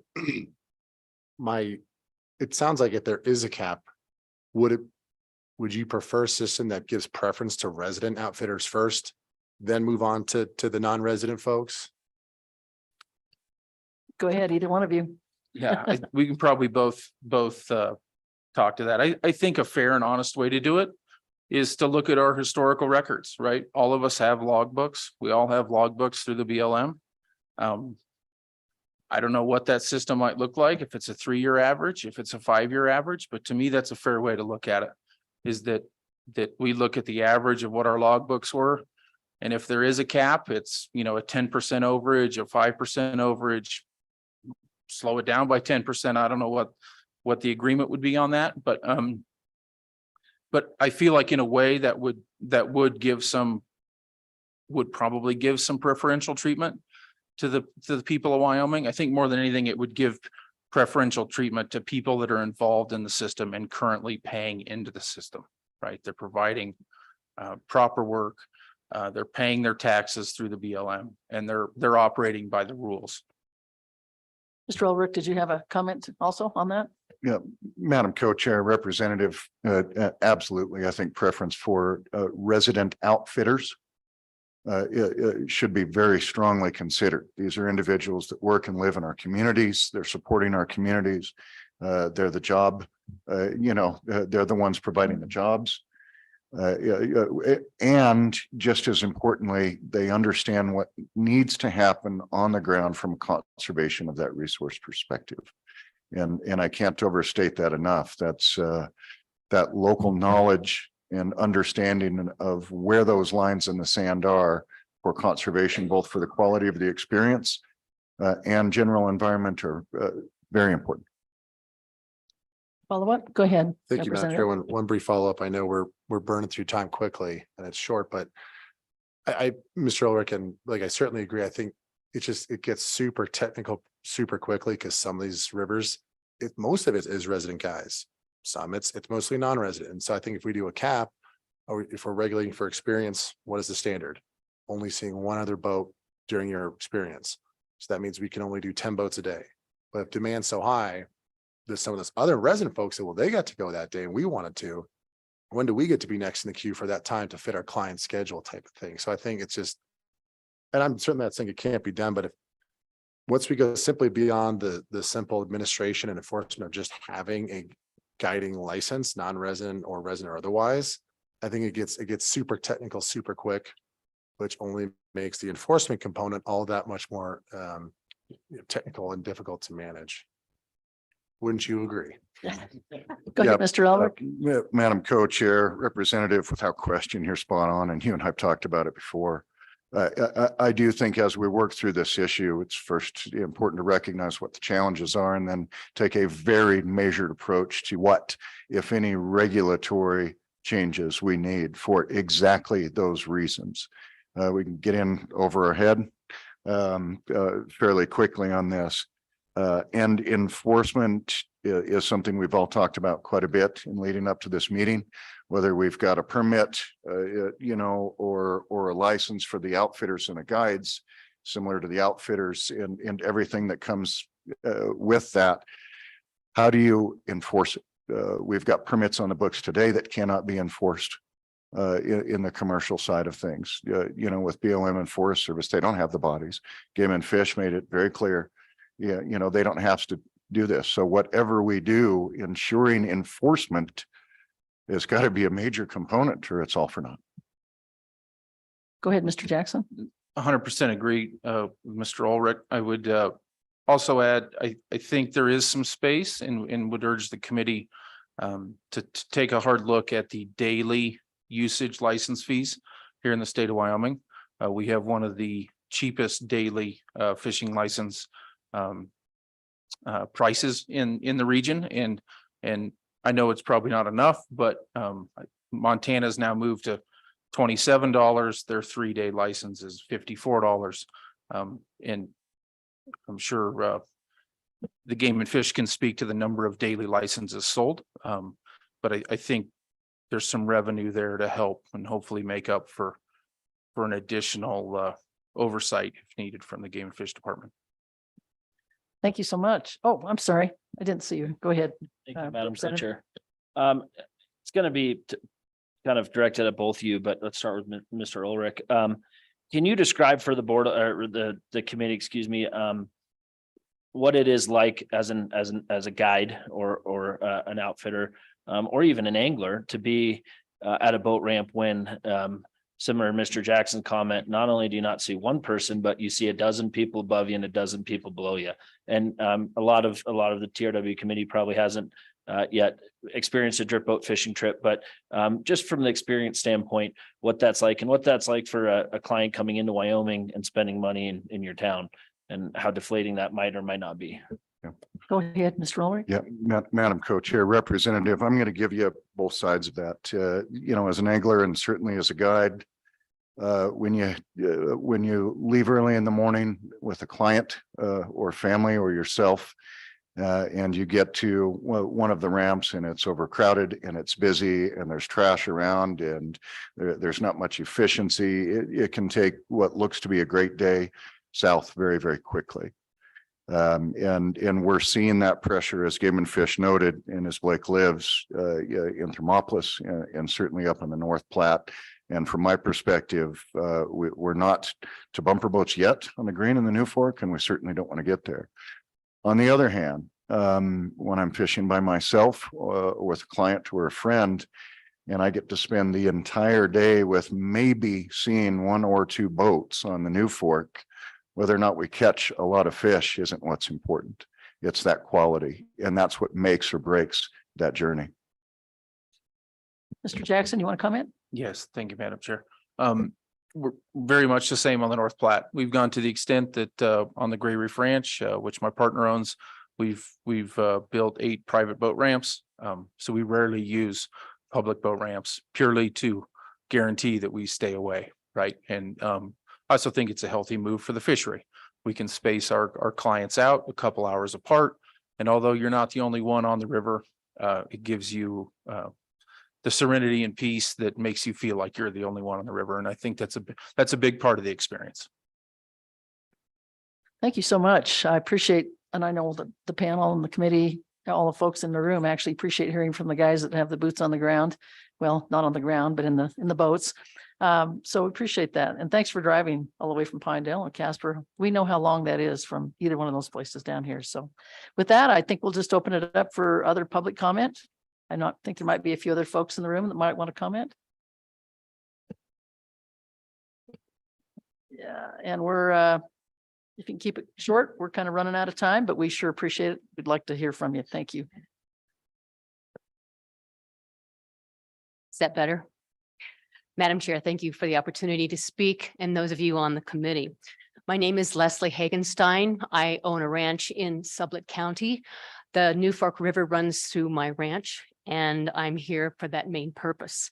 I was raised on that ranch. I live in my grandmother's house, and before I came this morning, there were 4 float boats, bumper to bumper, before I left at 8:30. So there's not a day that goes by that I don't appreciate this beautiful, pristine oasis that I live on at the base of the Wind River Mountains. Decades ago, my family closed the New Fork River on our ranch because of inconsiderate fishermen and floaters. Unfortunately and joyfully, it has remained a very vibrant, very beautiful trout stream for boats and anglers. However, over my lifetime, the use of that river has changed significantly. From an occasional float boat, you occasionally now have a kayaker, a canoeist, a paddleboarder, and of course, the age-old kids that come down on their inner tubes from the town of Pinedale, which is 3 miles away. The increased recreational use of this water has been significant, and I have rebuilt fences. I have reconstructed beautiful fishermen, passageways through the river channels. Human waste, trash, it becomes very difficult to be open to individuals who are using and sharing our water. The most important thing, I'll make it very short today, is that I am really concerned about this fragile ecosystem and it's being degraded in my lifetime because of the number of people who are using it. So my ask today is to envision a future where we continue to keep this New Fork River corridor, my backyard, as pristine as we can. I encourage the committee to continue the research that the Wyoming Game and Fish is doing on the anglers and the numbers, who's fishing, who has permission, who has a license, who has a permit. I think this information is very valuable to each of us. And I would encourage you to find some way to help us, the landowners, keep our pristine backyards. So please help increase the awareness of all of our small rivers. The New Fork River is a small river compared to the Green and the Platte. And I just would really welcome all of the information that you've received today and have the opportunity to just say, keep up the great work. We're there. Any questions, Madam Chair? Thank you, Ms. Hagenstein. Did I say that right? Yes, Hagenstein. Thank you. Appreciate that testimony. It's good to hear from those folks on the small rivers as well as the large. Questions from the committee? We sure appreciate you coming you. down and Thank you for your offering that. time. Thank you. Anyone else from the public in the room that would like to testify? Okay. How many do we have online? 2. Okay. Again, if we could keep the time short, I don't want to get these folks out of here. Oh, sorry. We have one more in the room. Hang on a minute. Go ahead. Ready? Sorry, I didn't see you coming up. Please Hi. introduce yourself. I'll make this very brief. My name is Sean Gronstein and I grew up in Jackson Hole and I'm a student at Bowdoin College. And this summer I did some calls on behalf of Representative Storer to gather some information on the issue. And I'm probably just going to repeat some stuff that's already been said, but I want to emphasize these points, which are motifs in all the calls I made. And that is there's really no enforcement, and the enforcement that's being done now is really done according to the honor code. Someone pays a fee and it's in their goodwill to obey the rules and not break the regulation. But there is plenty and plenty of illegal guiding going on in all stretches. It's very easy to say, oh, I was just, taking my buddy on a trip. And the friend and the buddy says, yeah, he's also just a friend. I'm not paying him. He's not a guide. So enforcement's really the issue. And I think without that, all is lost. And really, there's also a lot of complaints about the current federal and county regulation being a sort of patchwork of different permits and different systems that you have to sift through. And to get any sort of state permitting, we really need support from guides. And there is some pushback in our county of Teton County, because there is such a patchwork of regulation that guides there already have to sift through. They might have to apply for a Forest Service permit and a National Park Service permit just to guide a single stretch and take a client down. So I think that if there was to be a state permit, and that's not just in Teton County, but in other counties as well. But if there was a state permit that could somehow simplify and streamline this permitting process with the federal agencies, let's say a single website where you could pay a single fee, or somehow achieve cooperation between these different federal agencies, that would get a lot of guides who are currently not in support of a state permit and perhaps help solve the issue. Questions for Sean? I didn't catch the last name. You said it very fast. Gronstein. Okay. Do you have any questions? You bring up some good points about enforcement. And we love seeing young guys up here. So not all of us cotton tops, or the baldies that are coming up. So it's great to see some young guys that have Thank you. have some information for us and testimony. Oh, sorry there, Fred, Senator Baldwin, and anybody else that I might have offended. But anyway, appreciate it. No questions? If there's no questions, thank you, Madam Chair. Yeah, thank you for your time. Thanks for coming up. Now we'll go ahead. Oops, hang on. We got one more of those State Parks wants to take. state parks. Sure, maybe they're the ones who want to jump on this bandwagon.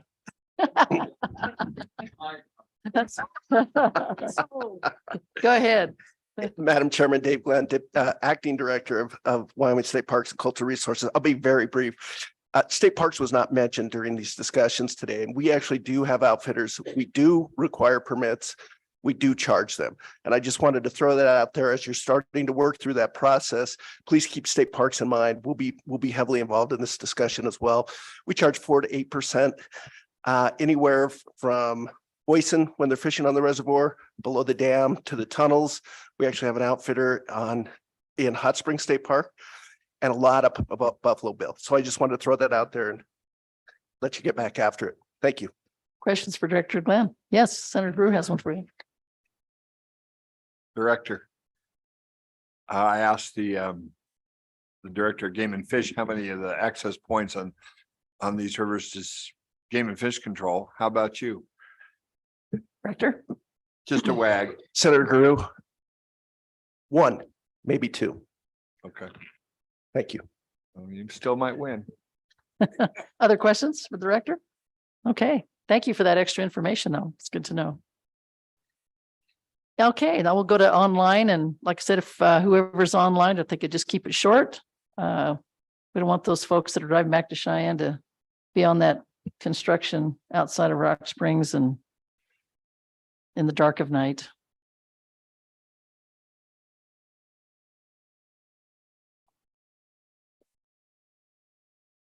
Actually, I guess probably Representative Western may have to go further than the folks from Cheyenne, right? Well, and yes, Representative Angelos as well. It's a toss up between you two, how far it is from your place to here.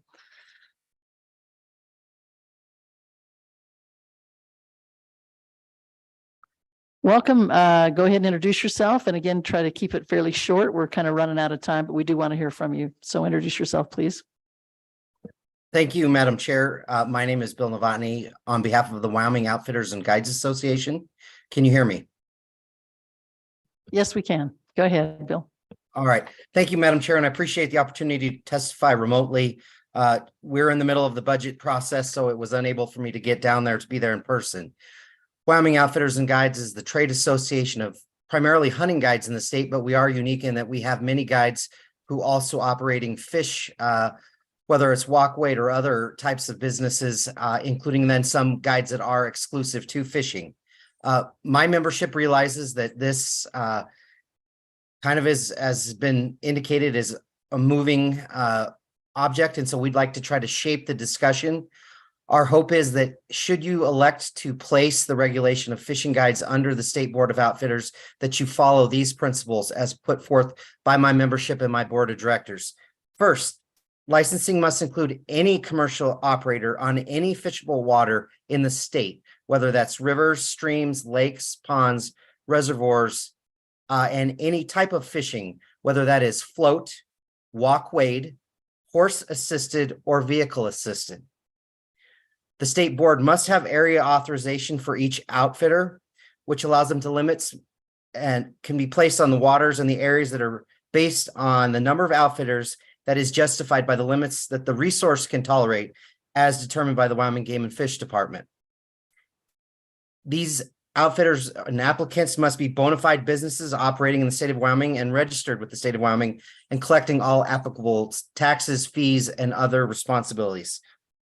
Finally, any attempt to exempt any certain group of fishing outfitters from these regulations would lead to a free fall and make it difficult to enforce. Wyoming Outfitters and Guides Association also believes that we should tier this, and essentially there should be 3 types of licensed outfitter in the state of Wyoming. The first would be hunting only. The second, individuals who engage in hunting and fishing. And the third type of applicant would be fishing only. We would love to participate in the crafting of this legislation. We would look to the guidance of the legislation out of Idaho that governs their fishing guides and believe that this can be done through a sub-working group that could hopefully have language prepared by your August meeting, and we would stand for any questions, Madam Chair. Thank you for your testimony, Mr. Novotny. Questions from the committee? I think they're all worn out. I'll just ask one. I like the idea of a tier. I hadn't thought about that, and that sounds like that's something that Idaho does already. So, you know, whatever we end up doing, I think it would be good to take a look at some of these other states that do require some licensing and permitting and see what's working, what's not. So I appreciate that information and your testimony. Anybody else? Last chance. All right. Thanks so much for taking the time, Bill. We appreciate it. Thank you, Madam. Anyone else online? Madam Chairman, we have Mr. Ellerstein, if he'll just turn on his camera. Okay, Mr. Ellerstein, if you'll just turn on your camera so we can hear you.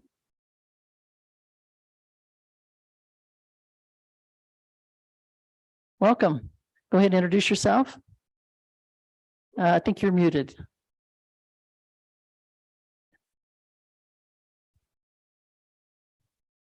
Still can't hear you. Okay, am I on now? There we go. Yes, we can Hey. hear you now. Thank you. Go Madam ahead. Chairman, thank you so much for having me on there. My name is David Ellerstein. I've been a guide and outfitter in Western Wyoming, guiding on the Green, Salt, New Fork, Snake, and a bunch of other rivers since the 1900s. I want to talk to you. One of the things I was involved in was I was one of the outfitters that thought there was overcrowding on one of our unpermitted sections of river around here.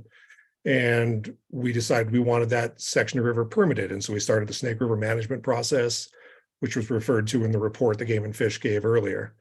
And what I want to talk to you about is unintended consequences, which were some hard lessons that we learned here. When it was first announced that there might be a permitting process coming, just like this is somewhat announcing that there could be a permitting process coming to Wyoming, immediately every existing outfitter in the area greatly increased their use on the area rivers because they wanted to show that historical use.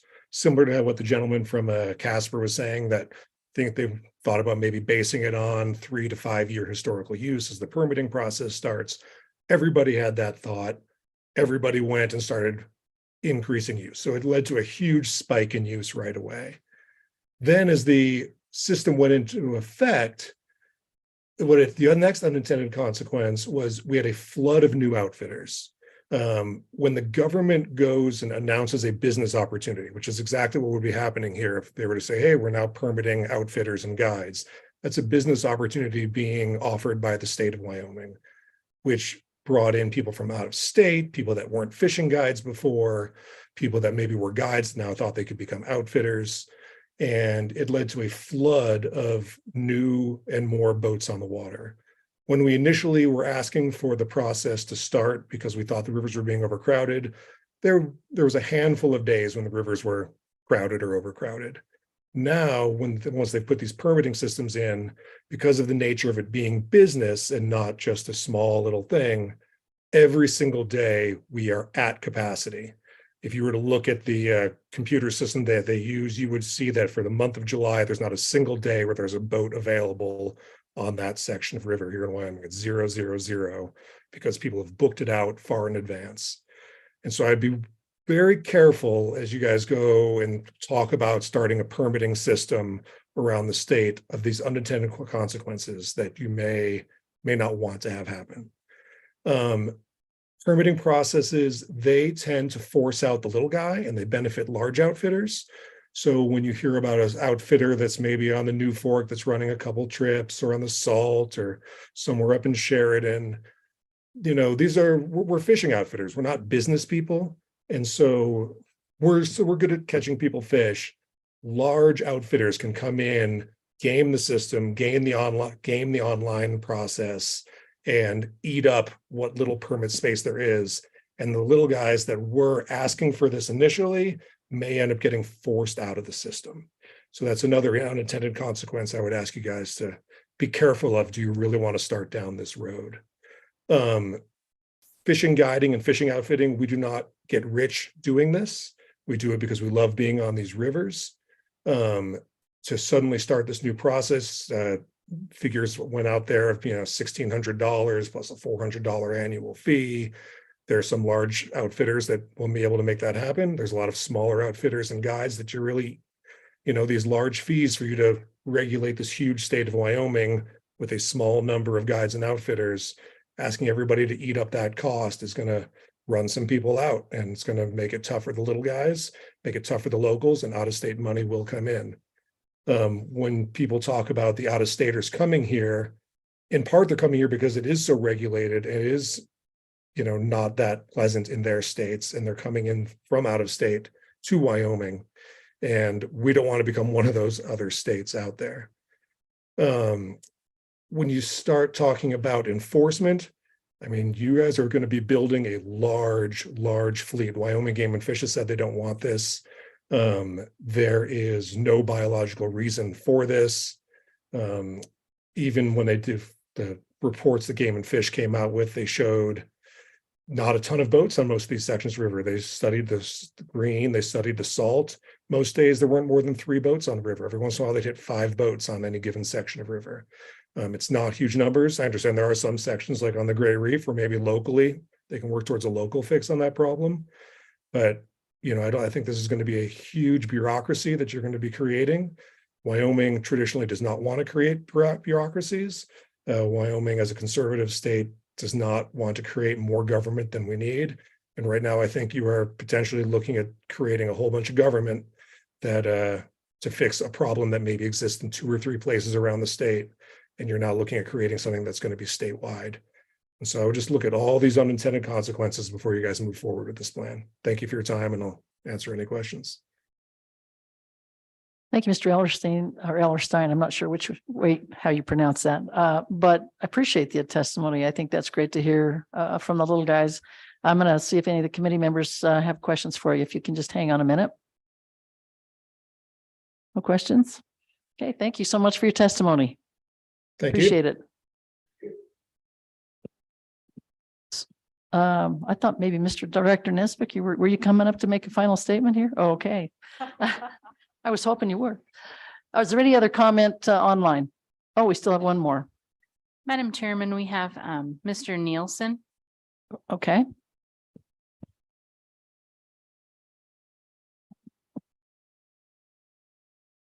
Mr. Nielsen, if you could come on and keep your comments fairly succinct.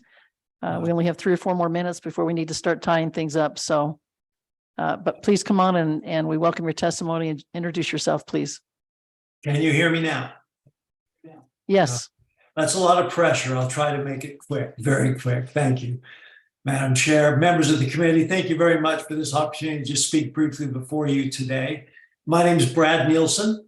I am a full-time everyday resident of this beautiful state of Wyoming. I own property located on just a few miles south of Pinedale on the New Fork River. We have a small house located there, and we get to sit on the back porch of it when the mosquitoes aren't too bad and watch the day-to-day wildlife activity in that beautiful riparian corridor. We have raptors, bald eagles, red-tailed hawks, peregrine falcons. We have waterfowl that includes, I think, every breed of duck, blue herons, and sandhill cranes. And then there's the ungulates. We're full of moose, white-tailed deer, mule deer, and of course, even some of our now unfortunately decimated precious pronghorn population frequent our property now and then. So in essence, what I'm saying is the New Fork ecosystem, the New Fork River has an ecosystem, and it's a wonderful example of why all of us have chosen to make Wyoming our home. In addition to the avian and ungulate wildlife there that make it such a special place, the New Fork, as you may know, is home to a decent population of brown and rainbow trout. And unfortunately, it's that wily trout population that is unwittingly threatening the health of the entire New Fork ecosystem. The New Fork fishery, like many other great fisheries in our state, a lot of them have been mentioned tonight by everyone who's spoken, has been discovered by both a burgeoning number of local outfitters and a very burgeoning number of out-of-state fishing outfitters and guides who are, in the absence of regulation by this body, flocking to Wyoming's rivers in unprecedented numbers at present. If you ask any reputable and experienced fishing guide who knows and understands the New Fork River, she or he will tell you that the quality of the fishing experience on the New Fork has diminished considerably, both in terms of the size and number of fish, but more importantly, as some have mentioned here today, the floating experience, the idea of floating through this beautiful New Fork ecosystem and enjoying every aspect of it. It's difficult to do just because of the overfishing. And in cases, it involves unethical and illegal trespassing by outfitters.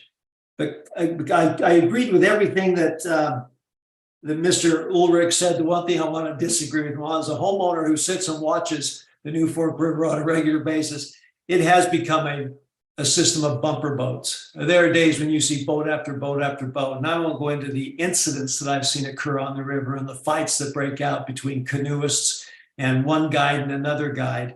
But it's become a real unfortunate thing to see in such a pristine, precious, sensitive ecosystem. Now, this is the problem in the New Fork. I'm only speaking from a person who's seen this scenario play out in the New Fork River. You've heard from everybody else that's happening on rivers all over the state of Wyoming. Right now, there's a lot of talk in Wyoming about increasing our commercial recreational tourism in this state to take advantage and build that on our natural resources. But I assume that everyone recognizes that the first and most critical step that has to be taken in that regard is to enact and enforce clear and effective laws to protect those natural resources. And if those steps aren't taken now, in my opinion, the onslaught of tourism, and in this case, promotion and unregulated use of our rivers and streams by commercial outfitters and guides will kill, if you will, the golden goose that lays the goose that lays the golden egg, excuse me. I'm not here proposing that we ban guides and outfitters from rivers, not by any means. And from our fisheries, there are a lot of reputable and conscientious guides, such as Mr. Ulrich and Mr. Jackson. I appreciate everything they said today. It's refreshing to see somebody come from an industry like this who's recognized the problem that they're in the middle of and say, we need help and we need regulation, and actually reach out to their representatives in their government and say, help us protect our waters. So in closing, I just want to say that this has worked for the big game outfitters. It should work for fishing as well. I and many of the owners along the New Fork corridor are not the type of people to complain and then not do anything about it to solve a problem. With that in mind, I just want to say that I'm more than willing to help out in any way I possibly can to help an initiative such as this move along. So thank you very much for your consideration. Thank you for your concern for our waterways and for this opportunity to speak to you. Thank you very much, Mr. Nielsen. I appreciate your testimony. Is there anyone on the committee that has a question for Mr. Nielsen? Okay, thank you so much. Appreciate it. Anyone else online? Oh, one more. Madam Chairman, we have Mr. Perkins. Okay, one more. Welcome him in.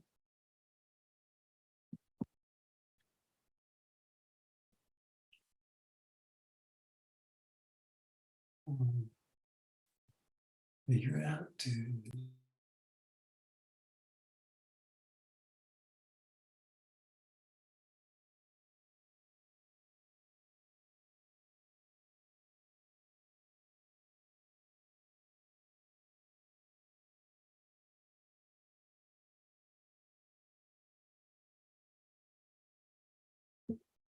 Mr. Perkins, if you'll turn on your audio and video, please.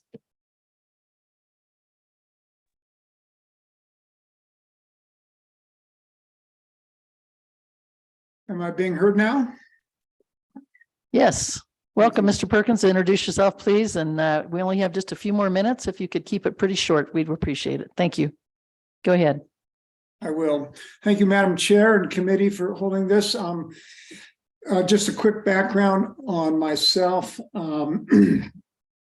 am now retired, but I ran the Orvis company as its CEO for 25 years. Orvis is a retail company and an outdoor training company. And one of our programs is a system of endorsed guides and outfitters around the country. We have 231 outfitters across 40 states and over 3,000 guides in the program.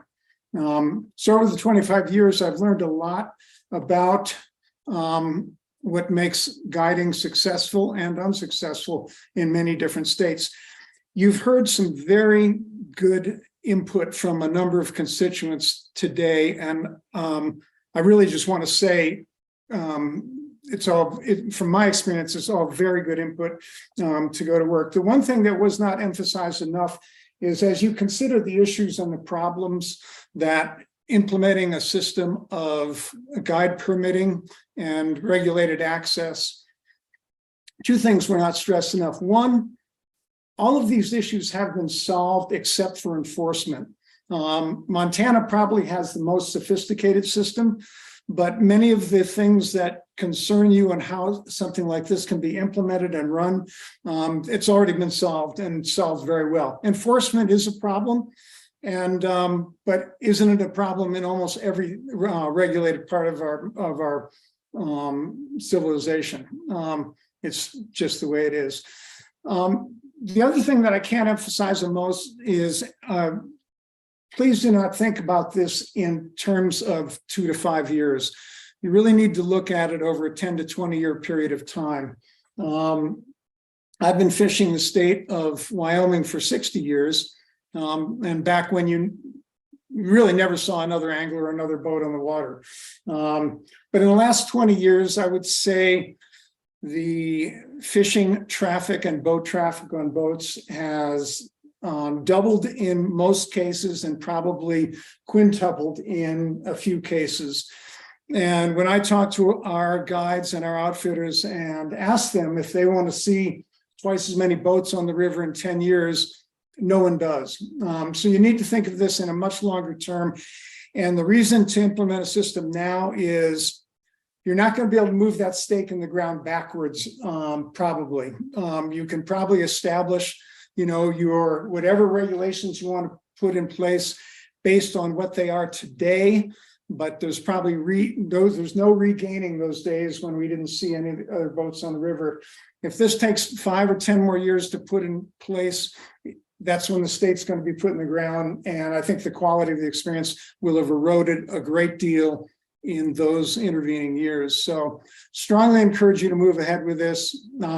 Look at the other states, definitely collaborate with the BLM and the Forest Service, who have had these systems in place for many years and learned a lot. And then also I want to underscore the idea of trying to work out a system so that the guides and the outfitters don't have to apply for 10 different permits just so they can run their business.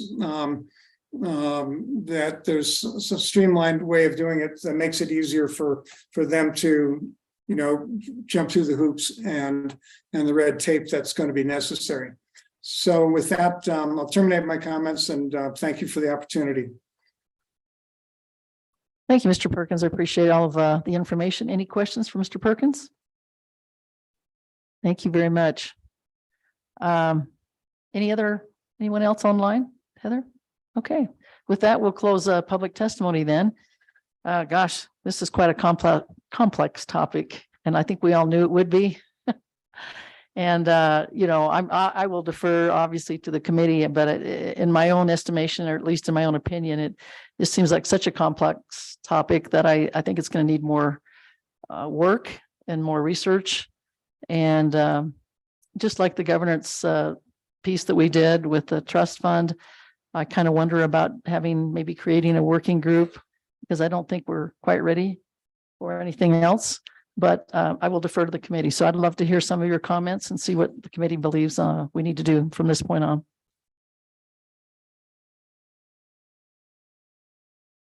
Anyone? Oh, okay. Senator Baldwin. I wasn't sure which one of you were going to speak. I'll do Go ahead. whatever you want me to be, ma'am. I'm bald. I'm bald, so don't expect too much. Can't do anything about that. Someday I'll forgive you for that. Madam Chairman, thank you, Madam Chairman, for those kind words. I would propose, or I would motion that we have some bills drafted, but then to have those bills drafted that can be done in time for a working group or a subcommittee to look at those, go through those and bring those back to the committee in August. My proposal would be actually for 4 drafts following the model that Speaker Summers brought to us, giving us some options on different things. Okay, you're proposing four different bills? I am, ma'am. Oh, okay. we might have to have a little more clarification then if that's the route I that knew the you committee would. wants to go. Anyone else? Okay. We have a second. We have the motion and a second. Do you want to go ahead and vote on it? With that, we better have some discussion before we vote on that. You want to know what the 4 bills should be, madam? Yes, Somehow I thought you might. waiting for that. Number one, and will be everybody's favorite, and that would be a bill that outlines that the Game and Fish regulate the program. Okay. Yeah, Director Nesbitt shaking his head wildly. Number 2 would be adding fishing outfitters to the current law. Can you say that? Say that again. Just add fishing outfitters to the current law. Okay. Number 3 would be to create a separate outfitter board for fishing outfitters. And number 4 would be just to license outfitters and guides. And those could be 4 basic drafts that the subcommittee or working group, whatever we decide to call that, can work on. And if we get those out quick enough, if LSO can get those out, then that working group can bring those back to the entire Okay. group in August. Fourth one was just license outfitters. Discussion on these ideas or on the motion. Go ahead, Representative. Thank you, Madam Chairwoman. I think it's a great start. And, you know, I think that what we saw from history from the late 80s into the early 90s and where we sit today, that it's time. So I think it's a great first step between now and August. And I'd encourage everyone to agree with that direction. Madam Co-Chair, were you going to say something? No? Anyone else down there? Okay. Oh, Senator Guru, go ahead. Thank you, Madam Chair. I do agree. I think it's a good jumping off point. There's a part of me that wants to give it all to state parks because they don't have a dog in the fight. Just since everyone else seemed to. I know. You guys would like that. I just want to say, you know, I'm a small business owner. Have been in Wyoming since 1980. Just a lowly pancake flipper. I do it for the love of the game. But you know, over the years, my business has gotten a lot bigger. And I've operated in Montana. I operate today in Colorado as well as Wyoming.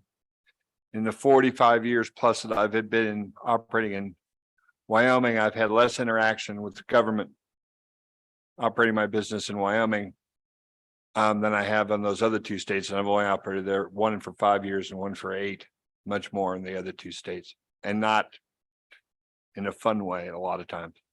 So I too understand how great it is to be in Wyoming and to be a little less regulated and a little more open. But judging from the comments today, the time has come in this industry that we need something, because quality, if we don't, the quality of life for people in the ecosystem and people who just use it, and the outfitters themselves are going to find themselves out of business, just like my business would be if it were unregulated. I have to pay license fees to the city, to the county, and to the state. The price of pancakes went up. That's the way it goes. And so while those things happen, and I look at outfitters, and I'm going to say this, and I know I'm going to get some people mad at me when I say it. Outfitters and guides don't collect sales tax. I've been a sales tax collection agent for the state of Wyoming for 45 years. Doesn't hurt a bit. But I also know we're not going to raise taxes on you, so don't get too worried. But I think, once again, when we go through this, when we take a look, that there, you know, when we talk about how much we're going to charge these outfitters, then we need to keep that in mind. Which would you rather do? How would you rather go about, you know, cracking this egg? How are we going to enforce it? How are we going to pay for that enforcement? That's going to be a big cost. And to be borne just by license fees is going to price a lot of people out of business. Something to think about, but I look forward to the debate. Thank you, Madam Chair. Other comments? Sure. Oh, sure. Go ahead, Senator Baldwin. Thank you, Madam Chair. Just one quick comment to add on, pile on, if you will. That is, we have something special in Wyoming. There's a reason why people want to come to Wyoming. There's a reason why we have a thriving tourist industry. There's a reason why people want to come on elk in Wyoming, or go on a fish for brown trout. or get the cutthroat slam or whatever it be. There's a reason. And I think it's important that we keep that reason. I don't want to become one of these other states. I don't want to be fishing elbow to elbow with somebody else if I ever get time to fish and away from the legislature. But I think it's important that we keep that vision in mind. We want to keep what Wyoming is because we have something special. Let's keep that something special. And this is one of those tools, I think, that we can start to manage some of those things. Other discussion? I will just add then that I think actually this is probably a great idea, even though I wasn't really sure we were ready. But I think if we can get a working group to kind of work through these issues, that might be a good starting point, because obviously the legislature's taken 8 stabs at it and haven't got it figured out. And I'm not sure we can either, but at least it's worth a try. So with that, if there's no other discussion, I guess we should take a vote. How about we just do a hand vote? All those in favor of the motion, please raise your hand.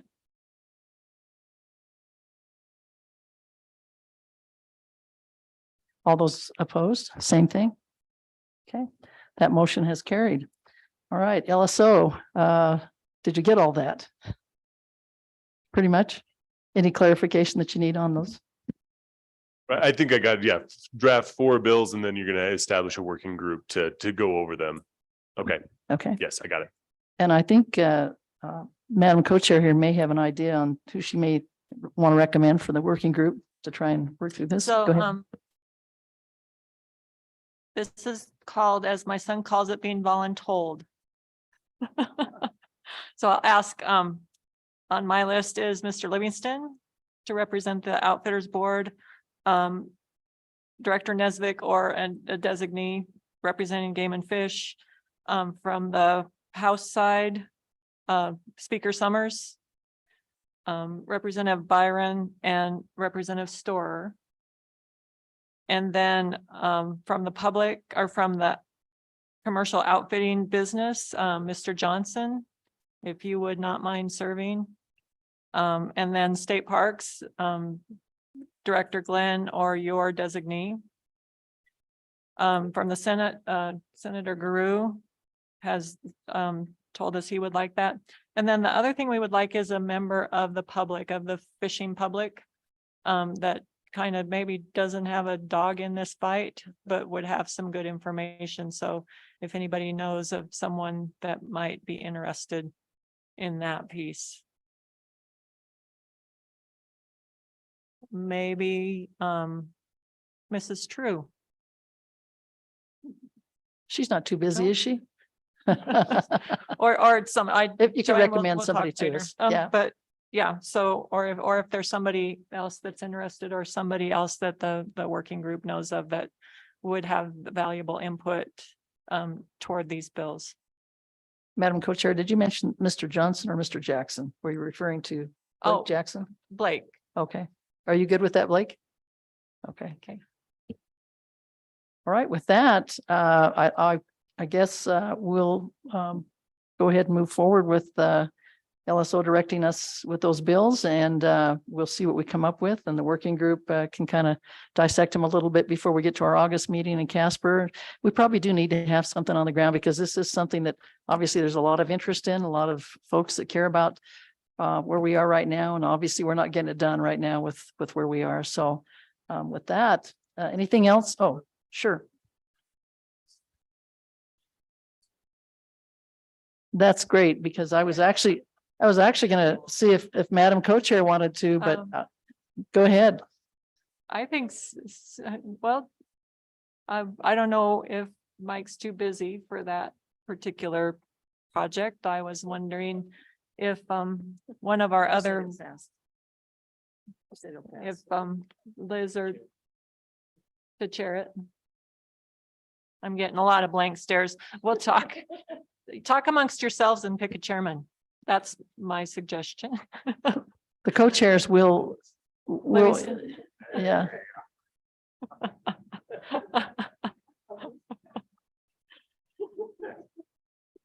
What do you think?